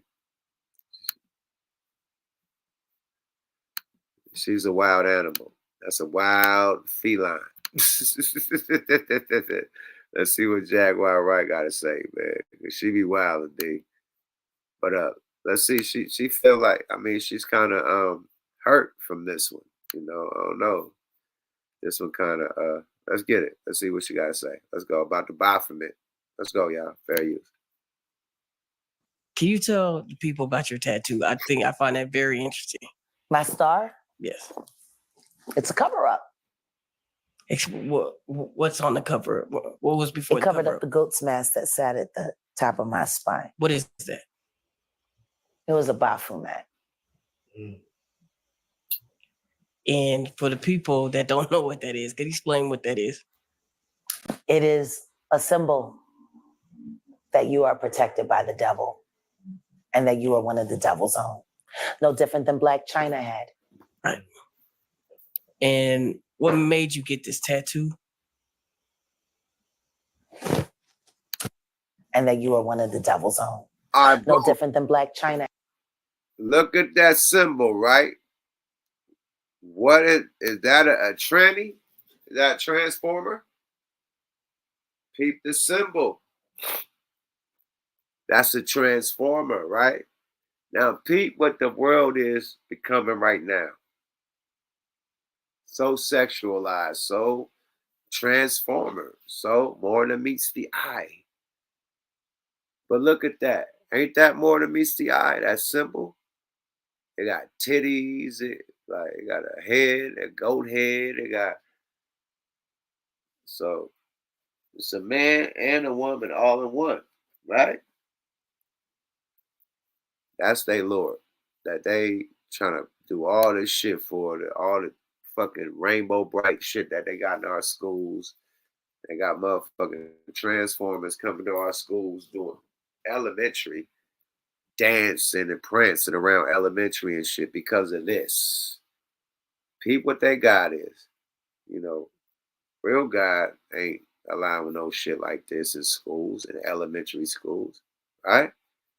But this symbol right here is why they allow the transformer to come to elementary and dance around in the G-string, acting like it's Rainbow Pride. Let's go, y'all. Fair use. Bad. Right. And what made you get this tattoo? Protection. Right. I just wanted them to leave me alone. And by having this tattoo, you were protected at the time. Left alone. Left alone. They want you to wear their symbols.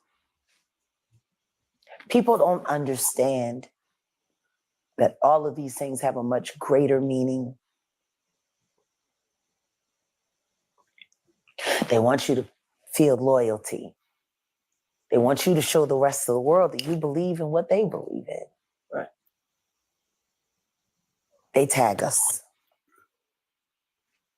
Those who refuse to be tagged get persecuted. Those who choose to go along with it and pretend like it doesn't exist. So, can I ask you, what was your moment of clarity to even want to cover it up? Hold on, man. So her saying all this thing about the celebrities, man, you sound like you was right down with the shit. If you got the tattoo and you know the rituals and all of that. Jaguar, we need to hear your story about what you done, you know, with the secret societies and whatnot to earn your career and your success. And you probably went against the grain and, you know, didn't do what you was supposed to do and got exiled out the crew, X'd out the game, lost your deal, and had to deal with it. But what's your story with that, you know, that symbol on the back of your neck? Let's go, y'all. Fair use. Like, what was that moment of clarity for you to say, my son's dead body? There is no protection. Are there any other tattoos that we normally look at and be like, oh, that's cool, but it really has a deeper meaning? A lot. You have to pay attention to the house they're coming from. You have to pay attention to the way the tags are set up. It was the mask and horns, and then he added the smoke to try to make it look like it was more cartoonish or whatever, but it was what it was. You start etching these things into your skin and your DNA, it becomes a part of you. There is a spiritual aspect to all of this that people aren't recognizing. You know, there's a reason why everyone's wearing so much red these days. There's a reason why all of these checkered themes are coming. These are all Masonic totems and emblems. If you don't want to engrave your skin, is there anything? She's right. The checkerboard is Masonic. Definitely. The red is definitely demonic. And the checkerboard is Masonic. Let's continue. Fair use. Anything else that you can do to your body that shows that you're part of this? Heard it. But I love red. That's my favorite color. I love red. But they can use red as demonic shit. I ain't saying all red stop signs and red lights and red cars and red clothes is demonic. The way they could use it in a seance or a spiritual ritual is demonic. Let me clear that up. I'm about to throw this alley-oop out there too, because I think this is the last content I'm putting up. So I'm gonna throw the alley-oop out there if anybody want to tap in and talk their shit. You know, birthday wishes, anything, man. Fuck with it, tap in. But this is gonna be the last of the content for the night. Let's get it, y'all. Fair use. Or give it up to be heard. You know, a lot of people that end up at these wild parties and in these wild ceremonies, because see, everyone's thinking freak off, freak off, freak off. But what you're not thinking is ritualistic human sacrifice. Right. Whether or not you're offering up your sexuality or offering up your life force. It's energy, it's transfer. So for Whitney Houston to be unalived in that hotel room and for him to wait to start the party right as her spirit was completely leaving her. Wow. Says a lot. You know,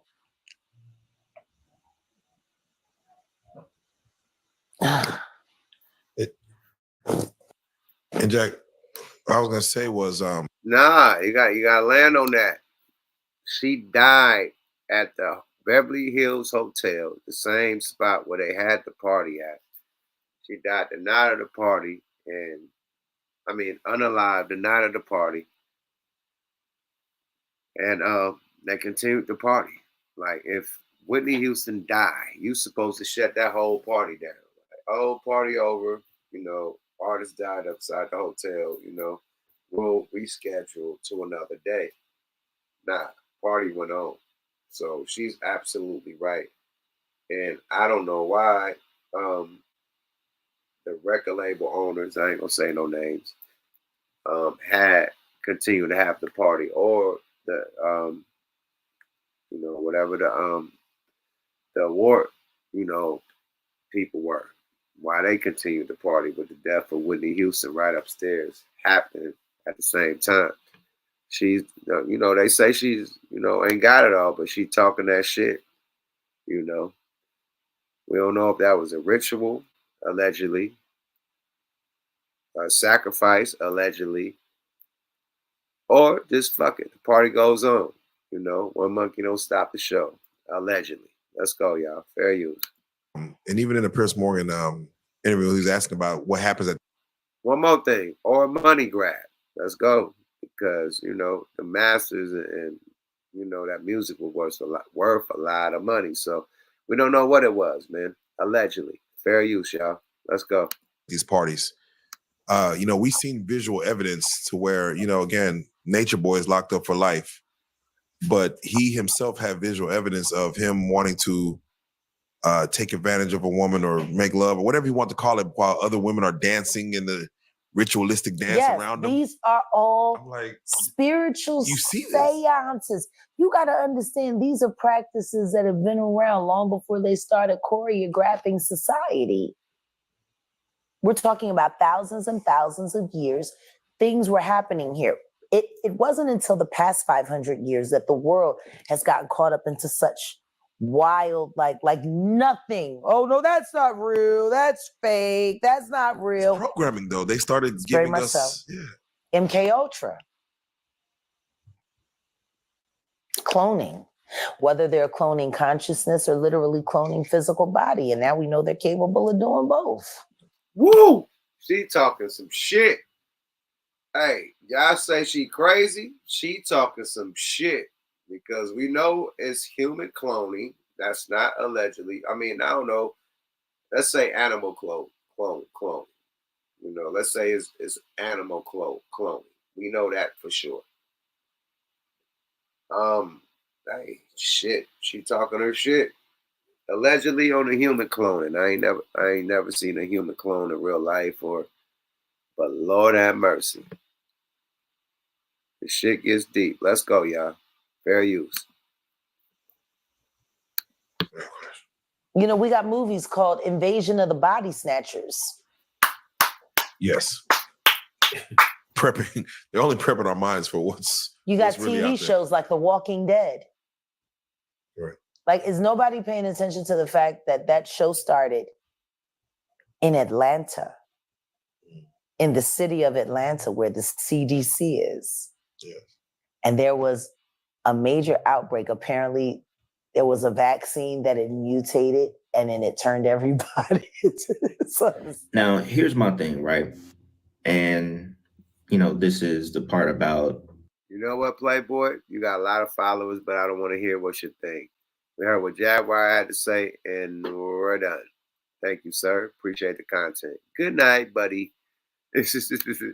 Y'all tap in. I threw the alley-oop. I'm going to throw the alley-oop out one more time, man. If y'all want to get it in on the content, talk y'all shit, man, tap in. I know it's late. Early in the morning, people got to take their kids to school and shit, go to work, all the above. You know, truckers out there doing their 1-2. We got the motherfucking chat going crazy. Y'all laid up in y'all beds and y'all bonnets and shit for the females, the dudes, you know what I mean? Y'all probably, you know what I mean, don't want to be seen. If you don't want to be seen, pop up and just, you know, put your little, you know what I mean, your little circle up. You know, I know it's a late night, motherfucker sleepy. But yeah, I ain't been here in a minute to fuck with y'all, you know what I mean? So yeah, tap in right quick with the kid. Not shut this shit down. I will see y'all probably on Wednesday night for Wonder Twins, and Thursday night, Halloween. I don't know if we're going to do a Halloween special at Smoke a Lot Radio. We're going to see what we're going to do. But most likely, if not, we're going to be at Halloween Smoke a Lot Radio on Thursday. So, yeah, man. Tap in. I threw the alley-oop out there. Y'all motherfuckers ain't fucking with it tonight, huh? Y'all scared. Okay, cool. I'm about to shut this shit down then. Okay, somebody done tapped in. Okay. Let's see what Brad talking about. Yo, salute. Yup, always salute, black man. Man, I big mean, salute. Where you tapping in from, champ? Florida, fam. I'm Jamaican. Hey, man, salute to y'all, man. How you doing in that hurricane out there, man? Y'all good? Yo, sheesh. When I told you a tornado almost took me out, literally.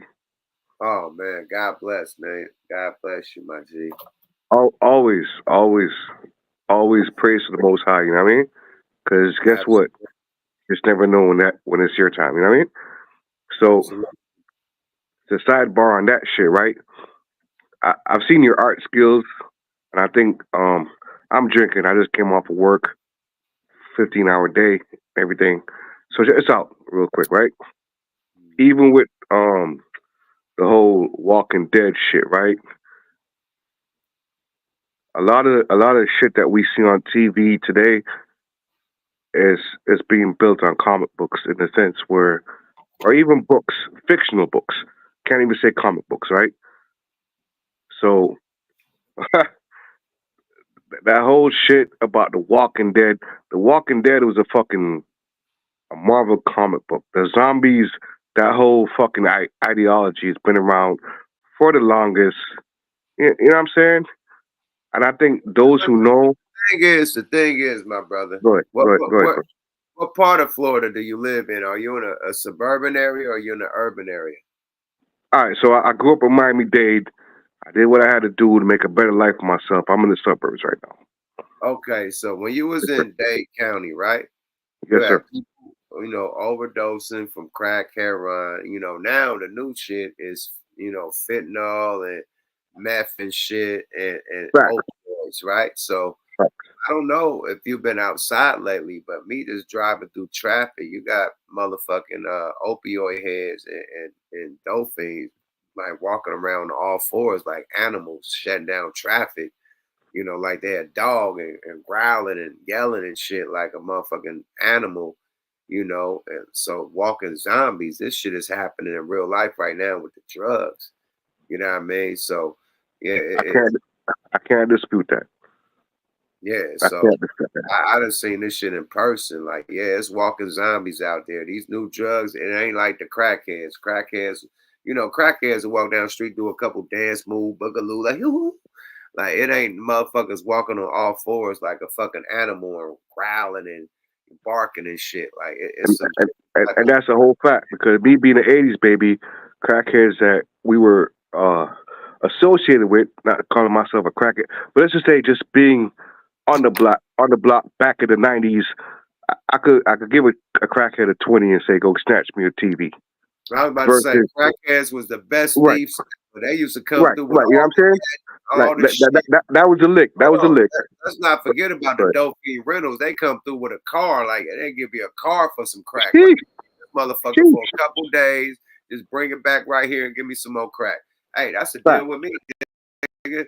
So you don't have these zombies doing this shit that the crackheads was very resourceful at some time. They trade their food and shit for some money. Like they were doing resourceful shit. Like you give motherfucking crackhead $20, they give you $100 motherfucking loaf of food stamps. Yo, real spit. You was getting money, man. I'm 50 years old, man. I'm just thinking about the old school crackheads that used to really do incredible shit. Right. You know what I'm saying? Fuck a tow truck, crackhead pull your car for $20.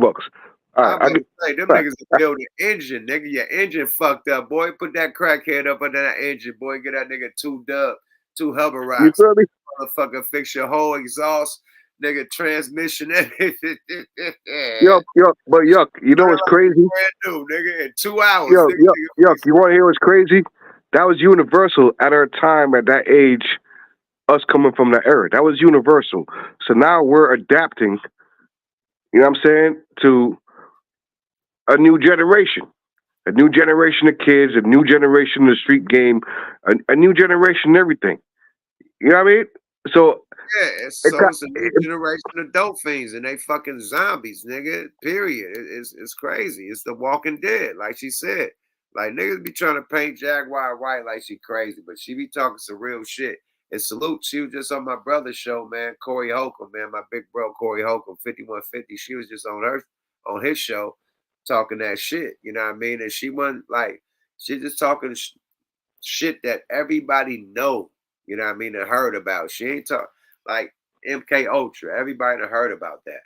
You know, the Baphomet. Everybody done heard about that.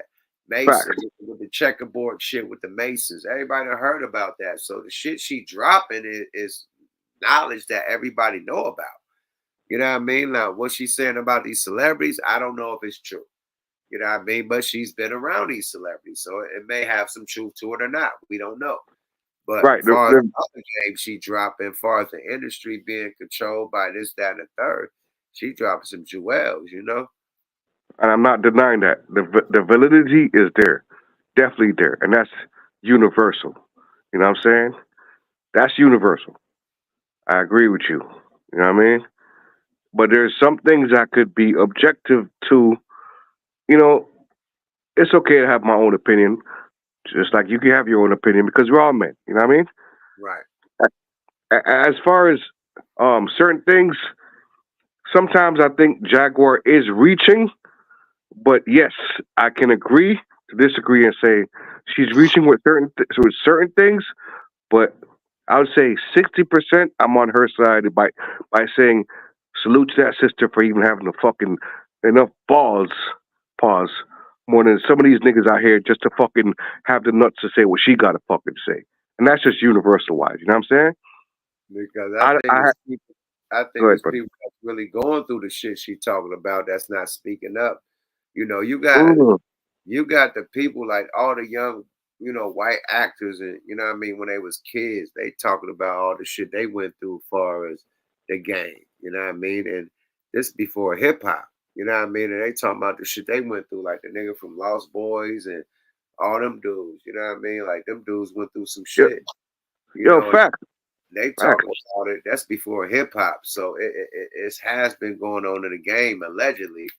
You know, for a long time. You know what I mean? Yo, Period. pardon me, right? Yo, check this out. You and I are probably the same age, you know what I mean? Or I might be a little older. But age has nothing to do with what I'm about to say.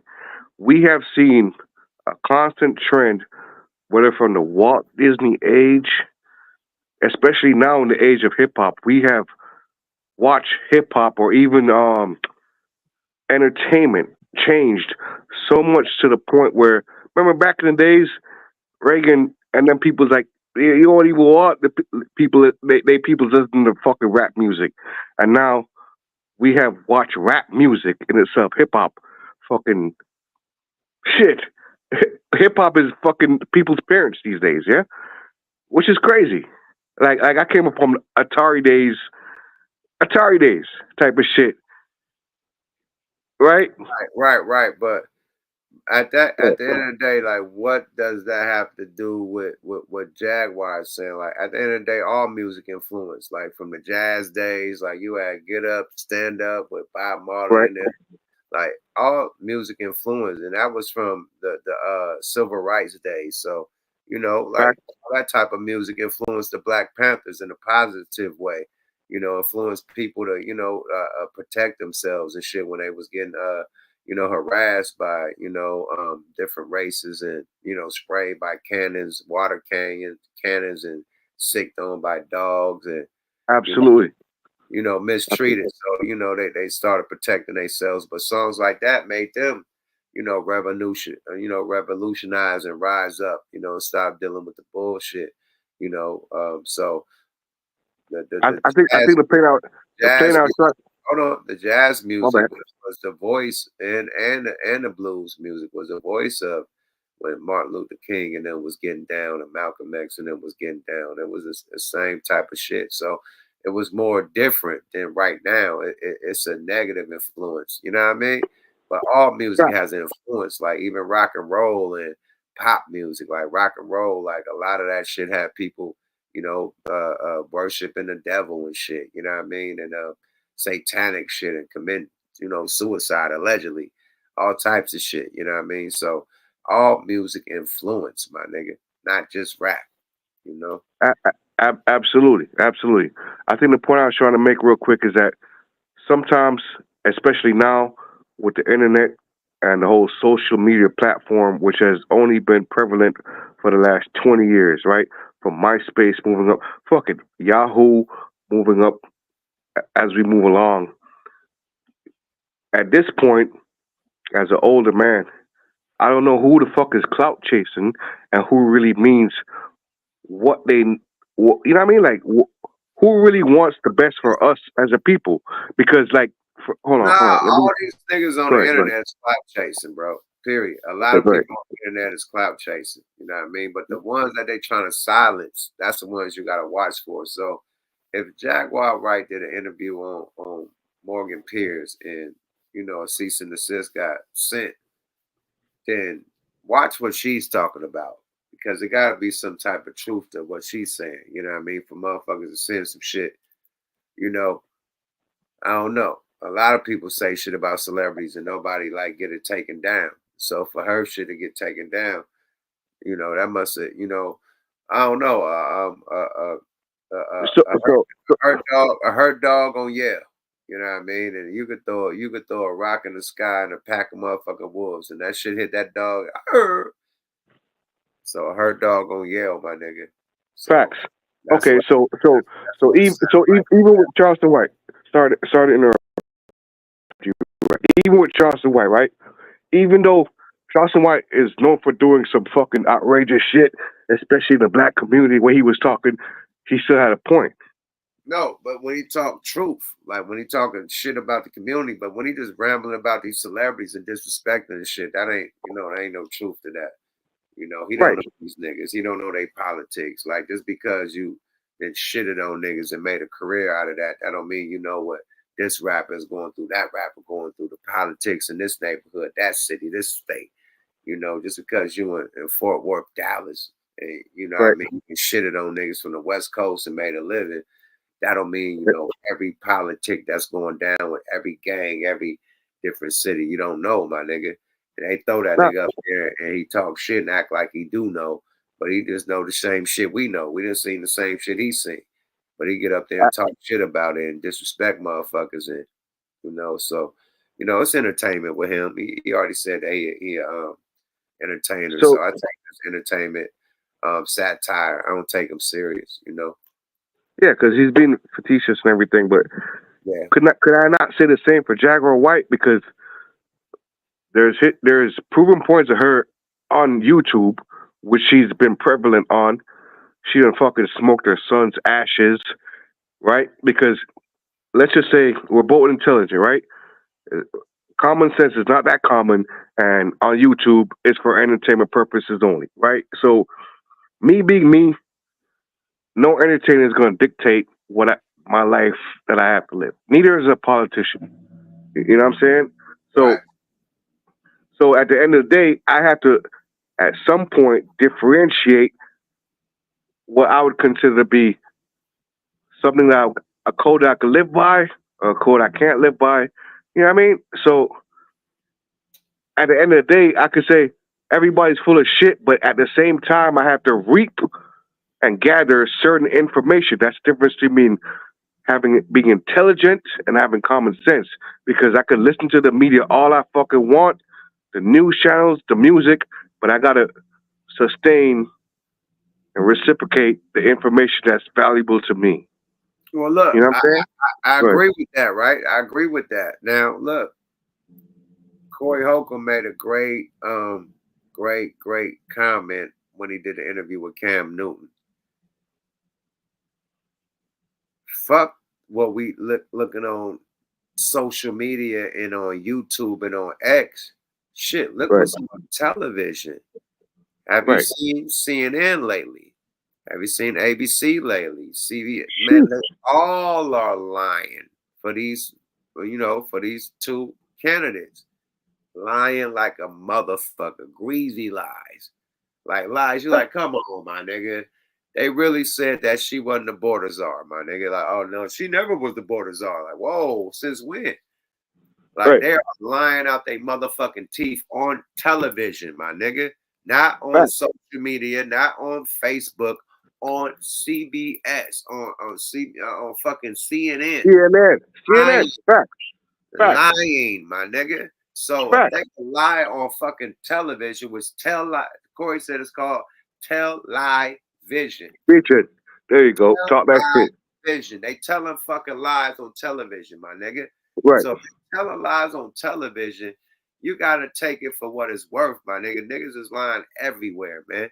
If Blanca's right You know what I mean? The wrong clock is right twice a day, at least once or twice a day, right? So Goddamn right. everybody be Well telling said. lies, Well said. catch Well the said. truth out of it that you know that's not a lie. You got common sense to say, oh, you lying, right? Right. Right. I agree. Period. 300%. I have no rebuttal for that in that We sense. ain't You know no what I'm kids, my nigga. We ain't no kids. We know when the motherfucker, like, trying to saying? tell us that when they pissing on us that it's rain, nigga, we know that's motherfucking piss. Who you talking to, nigga? Like, Exactly. yeah, we ain't dumb, my nigga. So this the age of the Aquarius, the age of the woke, the age of people awakening. So that's why it's so hard for them to pull the banana on the tailpipe on niggas, because everybody woke, not woke on whatever they talking about with the rainbow shit and the feminist shit, but I'm talking about woke like smart. Nobody going for the dumb shit no more. You know, it's too much technology. Niggas can Google anything right now. Niggas is too smart for themselves right now to be Yo, yo, niggas yo, run a foo-foo, you know? yo. Sorry to cut you, my good man. You know what I mean? I seen your artistic skills. That tells me your brain's operating at a high speed. Yeah. Pause. That ain't no fucking nothing. No ditty about that shit. I seen the way you draw. That tells me I'm an artist myself. That your brain's operating at a high skills. A lot of these motherfuckers these days, like you said, they can be zombies, right? Right? Because even the kids these days, we took away the Encyclopedia Britannica. I'm an 80s baby. I remember niggas wanted the Encyclopedia Britannica in their house. But YouTube, you could go to YouTube University. That shit will teach you how to fucking change a transmission if you don't even know how to fucking change a light bulb. If you're that dedicated and you're ambitious. You know what I'm saying? Right. In today's So they don't need a Encyclopedia Britannica when they got Google and YouTube tutorials that could teach them how to do anything that they need to learn how to do. right, and I agree. But the thing is, even when information is easily accessible, we can agree that the majority of people want to be entertained by the fuck shit, even when everything is right there in front of you, as it has always been. You know, like a motherfucker is not gonna fucking be quick to learn how can I turn crash stones to make fire to feed my family. They'd just rather just come up here to hear gossip type of shit. That's what I'm trying to say. That's a certain part of America. That's mainly young America. Old America is worried about how they gonna pay their fucking bills. You know, a lot of people, you know, gotta decide where they gonna buy X amount of groceries or pay their motherfucking car note or pay their motherfucking rent. So that's what the grown-ups is going through. The youngsters could be influenced by the dumb shit because, you know what I mean, they ain't got no bills. They live with their parents and shit or whatever. But the parents and shit, they gotta figure this shit out. So nobody's worried about the dust cloud. Niggas is dealing with reality, my nigga. Like you got people that got working from living in their fucking cars, nigga going to work every day with their whole fucking wardrobe. That's the whole fact. In the back That's seat. the whole fact. Yeah, nobody giving a fuck about no social media shit, and that's more kid influence. You know what I mean? That's why you got the social media niggas like Casa and I. They popping because the kids follow that shit. No old niggas following that. They worried about how they gonna pay their motherfucking bills and how they gonna feed their family, my nigga. So if you old enough, you know, you from my era, we don't worry about shit like that. No, that's a whole fact. But let me ask you something, right? Before I get out of here. Thank you for having me up on the platform. Yeah, I'm about to get out of here too, man. So make it fast, man.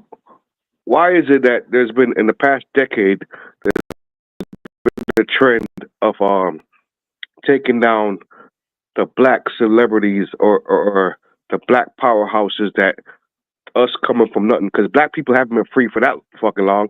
In less than why is there a trend? Why is there a trend in the past decade? In the past decade of taking down the powerhouses, the Bill Cosbys.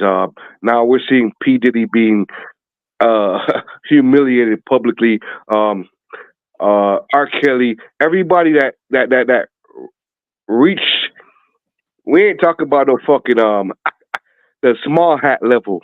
We ain't talking about the multi-billionaires, the Saudi Arabians type of shit, trillions of dollars. We're just talking about What, a black man owning $2-3 billion to these niggas that's $500 billion? Why is it in the past decade it has been a speed up to press everybody in the black community that we look up to? And I'll leave that there. Hey man, I'm gonna answer that question, man. It's a war on hip hop. Period, man. We making too much money in hip hop. They don't want no more black. They don't want no more Kanye's. They don't want no more Jay-Z's. They don't want no more motherfucking Diddy's because you niggas became billionaires too quick. You know, the generational of billionaires, that took hundreds of years and passed down generation to generation. Niggas is doing this shit within 20, 30 years, becoming a billionaire. That's too quick. That's too quick. Too quick. And at the rate of hip hop being the top motherfucking industry, the top music in the game, we done took over rock, over pop, over all that shit. We the top genre. You know, you go in the elevator, you'll hear hip hop. That's the stem. Somebody get paid from that. You go on television, a fucking Kentucky Fried Chicken commercial play. It's hip hop. You got the motherfucking sports on. You know, every commercial, you got hip hop playing between the commercials and doing the breaks and shit. So hip hop is making a lot of money, my nigga. And the top executives are billionaires. So you notice that all the executives are catching RICO cases. Niggas are either dying or, you know what I mean? Like it's going down, like or get blitzed. You know what I mean? Like Kanye have no cases. They just blitzed him, emptied the nigga bank account. You know what I mean? Dropped him from everything. You know what I mean? That's crazy. It could be done like that too. But I'm gonna tell you this, man. I was just talking to my nigga about this today. I'm glad you brought it up. I said when they ran that Bill Cosby play, and they was able to go back 50 years past the statute of limitations. Bring that case up and convict Talk, black him. man. Talk, black man. Hold on. Let me land, my nigga, because I'll let you talk. Okay, boom. And once they let that shit go down and nobody protested and went it, like, you know what I mean? Rioted about that shit. They said, oh, we could do this? Okay, now we got it. That was a test run, my nigga. Now they ran that play on everybody else, my nigga. They still running that shit, my nigga. Period. Once you get out of pocket, you start trying to buy corporations. You start trying to partner up with corporations. You start suing corporations. You know what I mean? I'm talking about corporations that's worth 77 billion, 100 billion, 200 billion, like shit like that. You got you playing a different game. You know what I mean? Period. And then Bill Cosby, he didn't fuck up, but he just tried to level up. I think he tried to buy NBC or CBS, one of those. And that's where, they said, fuck you. And they brought up some shit from 50 years ago because he tried to boss up and buy one of them, big channels. You know what I mean? So, you know what I mean? They don't appreciate when the big dogs, try to do big dog shit that they do. All we can do is, hey, be cool. So people like Oprah Winfrey could be cool because she's in pocket. She ain't trying to buy. They gave her, she went and got her own channel, her own station. She ain't trying to go buy CBS or NBC or, Viacom or some shit like that. She owing me Oprah channel. Oh, I'm good. She running her shit, so she in pocket. You know what I mean? She ain't doing nothing for the black community in America. She doing her shit in Africa. So she's in pocket. But anybody try to look out for people out here and, do the boss shit. You know what I mean? Like, hey, you gonna get smacked. Period, and spanked. And that's been the game. Rest in peace to Mike and Prince. They went against the grain. And, they ain't here no more. And I ain't gonna blame it on the industry, but it gotta be blamed on somebody. Allegedly. All that shit. 1 and 2, 1 and 1 make 2. I don't know. Oh, that's a hell of a coincidence. Right. And I agree with you 300%, brother. You know what I'm saying? Allegedly. So we done seen the game been ran 1,000 times. You know what I mean? Allegedly. The same play, allegedly. Because you see, before you get out of here, let me just leave with this closing statement.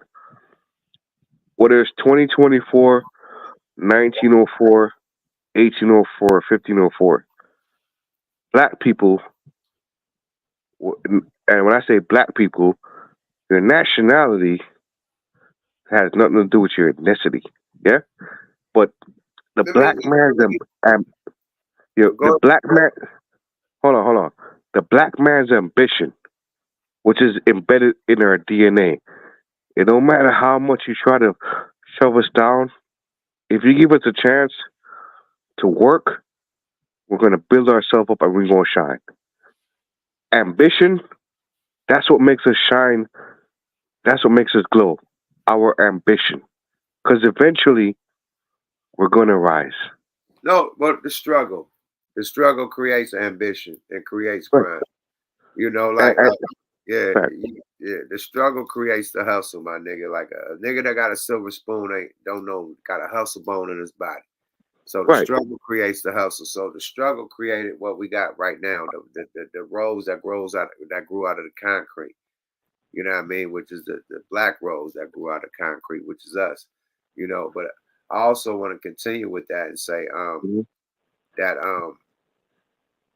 not only do I can rebuttal that, but it's your channel. Hold on. I ain't gonna rebuttal. What I wanted to say was I lost my thought for a minute. What I wanted to say was that hip hop as a whole is the new Black Wall Street. And that like they burnt down Black Wall Street, they trying to burn down the new Black Wall Street, which is hip hop. You know, the second Black Wall Street is the cannabis industry. You know, when they legalize that, they trying to burn that down too and make way for the tobacco industry and, you know, the alcohol industry, you know, to buy that out, buy the cannabis clubs out and to become all that, allegedly. So they are trying to burn it down. That's why they came with these 360 deals. That's why they blowing up all these females. Like, look at the game. They only put money behind the females. What rap dude is they really putting money behind? If you ain't got your own record label that's putting money behind you. So unless you're on Empire or some shit like that, unless you Drake. But you know, Universal, what's it called? Atlantic just dropped 50 artists. You know, and dropped hella people that was working at the office. And Universal, UMG dropped hella people that was working at the office in big positions that came from big labels. So it's a shift in the game that's going. And they want the motherfuckers that's gonna do the 360s and do the slave deals compared to the people that got the joint ventures and which is a partnership or the distribution deals. You know what I mean? So can I say something real quick? Just to build off that, the reason why you see female artists being promoted more than the black man because it's been it's an orchestrated, intricate plot for decades. No, they're being promoted because they ain't got no motherfucking record labels, nigga. And ain't no threat. Period, nigga. Name one female with a popping record label. I'll wait. Wait. Hold on. No. Go ahead. One motherfucking female with a popping record label with a popping artist on it. I'll wait. Cardi B, Megan Thee Stallion, Nicki Minaj. Name all them bitches. Any Glorilla. Name whatever. Name anyone you want to name. Which one has a motherfucking record label with an artist on it that's popping? I'll wait. As a man? As a male artist? No, they don't. So they no motherfucking threat. They all in 360 deals. The niggas is the threat. You know what I mean? So they don't put money behind the bitches. They ain't no threat. No, you're agreeing in a sense where they did that because at the end of the day, in society till this day, they're trying to de-escalate the black man and what we stand for. That's why there's many fathers in prison till this day. Till this day, I'm not a celebrity. I'm not this big ass nigga holding a certain amount of cash. But what I see every day when I wake up and I go to fucking work, I see. But look, I agree with you, but you're everywhere, man. I'm talking about hip hop. I'm talking about the war on hip hop. I'm not talking about the war on the black community, which we all go through every day and we've been through. Okay, fair. Oh, you're switching it up to the war on the black community. I'm talking about the war on motherfucking hip hop. Okay. Trying to replace the male rappers with the female rapper. You see how whack the BET Awards was? They had to go get the old school rappers to perform there because all the new school rappers are locked up, dead, or fucking in like come on, or didn't want to go because they on a fucking run allegedly. Hopefully they don't get locked up. You know, how but not? That was the but wackest BT Awards ever, my nigga, because but they yuck, just but yuck, it still ties into the black community because they know that the hip hop music affect the black community for the past fucking 20 years. Of course. You know I'm what I'm not saying? saying it. We already said that earlier, bro. Like, I'm not dumb. We already Okay. said how music affects people. We already went there. Right. You going back there, bro. I don't like Okay. to repeat myself, my nigga. All right. So, And neither do I. I'm gonna let you go, my nigga, because you already said what you need to say on your outro, right? I'm about to end this shit, my nigga. You keep on. Yo. Thank you for having me up here, man. You know what I'm saying? It's a privilege. You know what I'm saying? Shout out everybody in the chat. Say less. Appreciate you, champ. Yeah, I don't like to repeat myself, man. Bro was going back and back. I'm not trying to go back and forth. It's a war on hip hop. We know that. Period. I just wanted to let them know. It's been a war on black music. Niggas that successful in black music that try to do the shit that the elites do in music. When you do that, they spank. Period. Even with the film industry, Bill Cosby tried to do what the elites do, got spanked. You dig? It happens like that. Thanks everybody for tapping in. You know what I mean? Fresh off the birthday swag, birthday vibes. Thank Homeboy for tapping in. I forgot his name, man. It was like Spectrum, some shit, man. Spectrum, some spatial shit, spacely spockets shit. Like, definitely, man. Salute to my wife, man. She laid the B-Day party out. She been calling me all night to switch up the pictures. I guess I posted a picture with some fucking pencil stuff. Wasn't even edited right. So, you know how females is about the picture. So let me get the picture game right. Salute to everybody in the chat. Thank everybody for tapping in from all around the world, little boys and girls, man. You dig? Hit the motherfucking like. Hit the subscribe on the way out. That could be a motherfucking birthday present. You know, everybody hit them subscribe to new people in this motherfucker, to the OGs, man. Hit the notification if you are OG. You know, if you already subscribe, hit the notification, man. That'll be a nice B-Day. You know, fuck it, man. If you don't want to subscribe, hit a like, man. Hit the like button or something, man. Shoot me some B-Day love, man. Appreciate you, man. And if y'all appreciate the conversation, you know, make a birthday donation. My Cash App is right there at the bottom of the screen, right there on that side, right there. And yeah, if y'all want to send some birthday love to the kid, man, I sure appreciate that too. It's much appreciated, man. Y'all much appreciated for y'all tapping in, man. I see y'all later on this week, man. One of the twins, me and Goose, gonna activate on y'all ass. Smoke a Lot Radio coming this week too, man. You dig? And I'm out this bitch, man. Y'all hit smokealotrecords.com. Get the new merch to make your body twerk. Get the new music to make your body do it. You feel me? Hit firstcomicsusa.com. Get my new comic book. I got both of them motherfuckers up there. Yuck Mouth, The Legend of Yuck Mouth Part 1 and Part 2. Go grab that motherfucker, man, and support the mob. I appreciate y'all tuning in, man. Yuck Mouth TV. Subscribe to your Giza. What the fuck weekly? We out this thing, man.